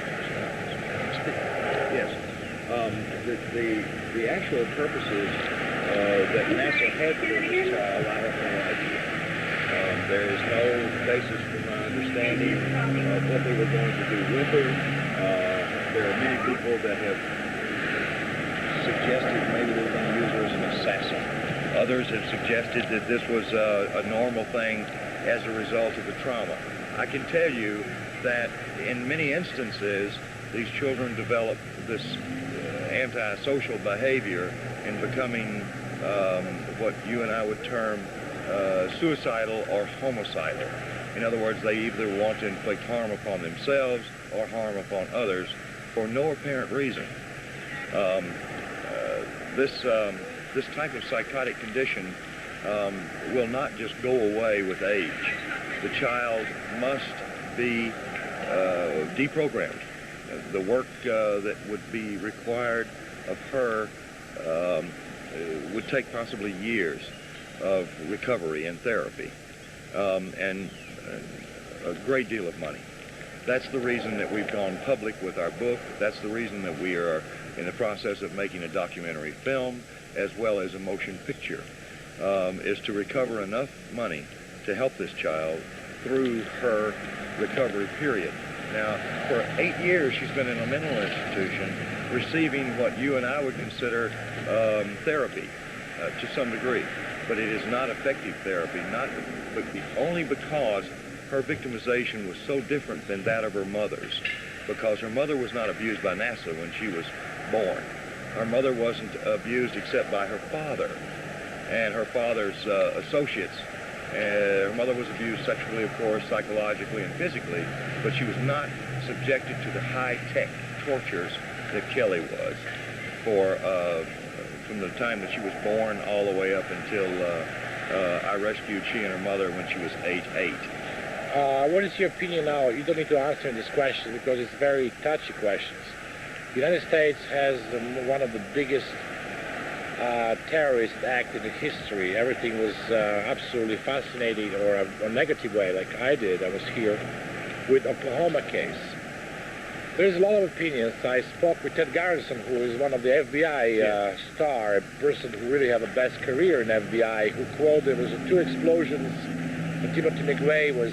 Do you believe that Timothy McVeigh was under mind control? I have no hard evidence to support my own theory. I've talked to Ted Gunderson on many occasions, and I've spoken with many other really qualified experts who have evaluated what sparse evidences there are available. And Vuk, I can tell you that based on what I have heard, I am left to only believe that Mr. McVeigh is a victim of mind control. But Mr. McVeigh, of course, admitted on camera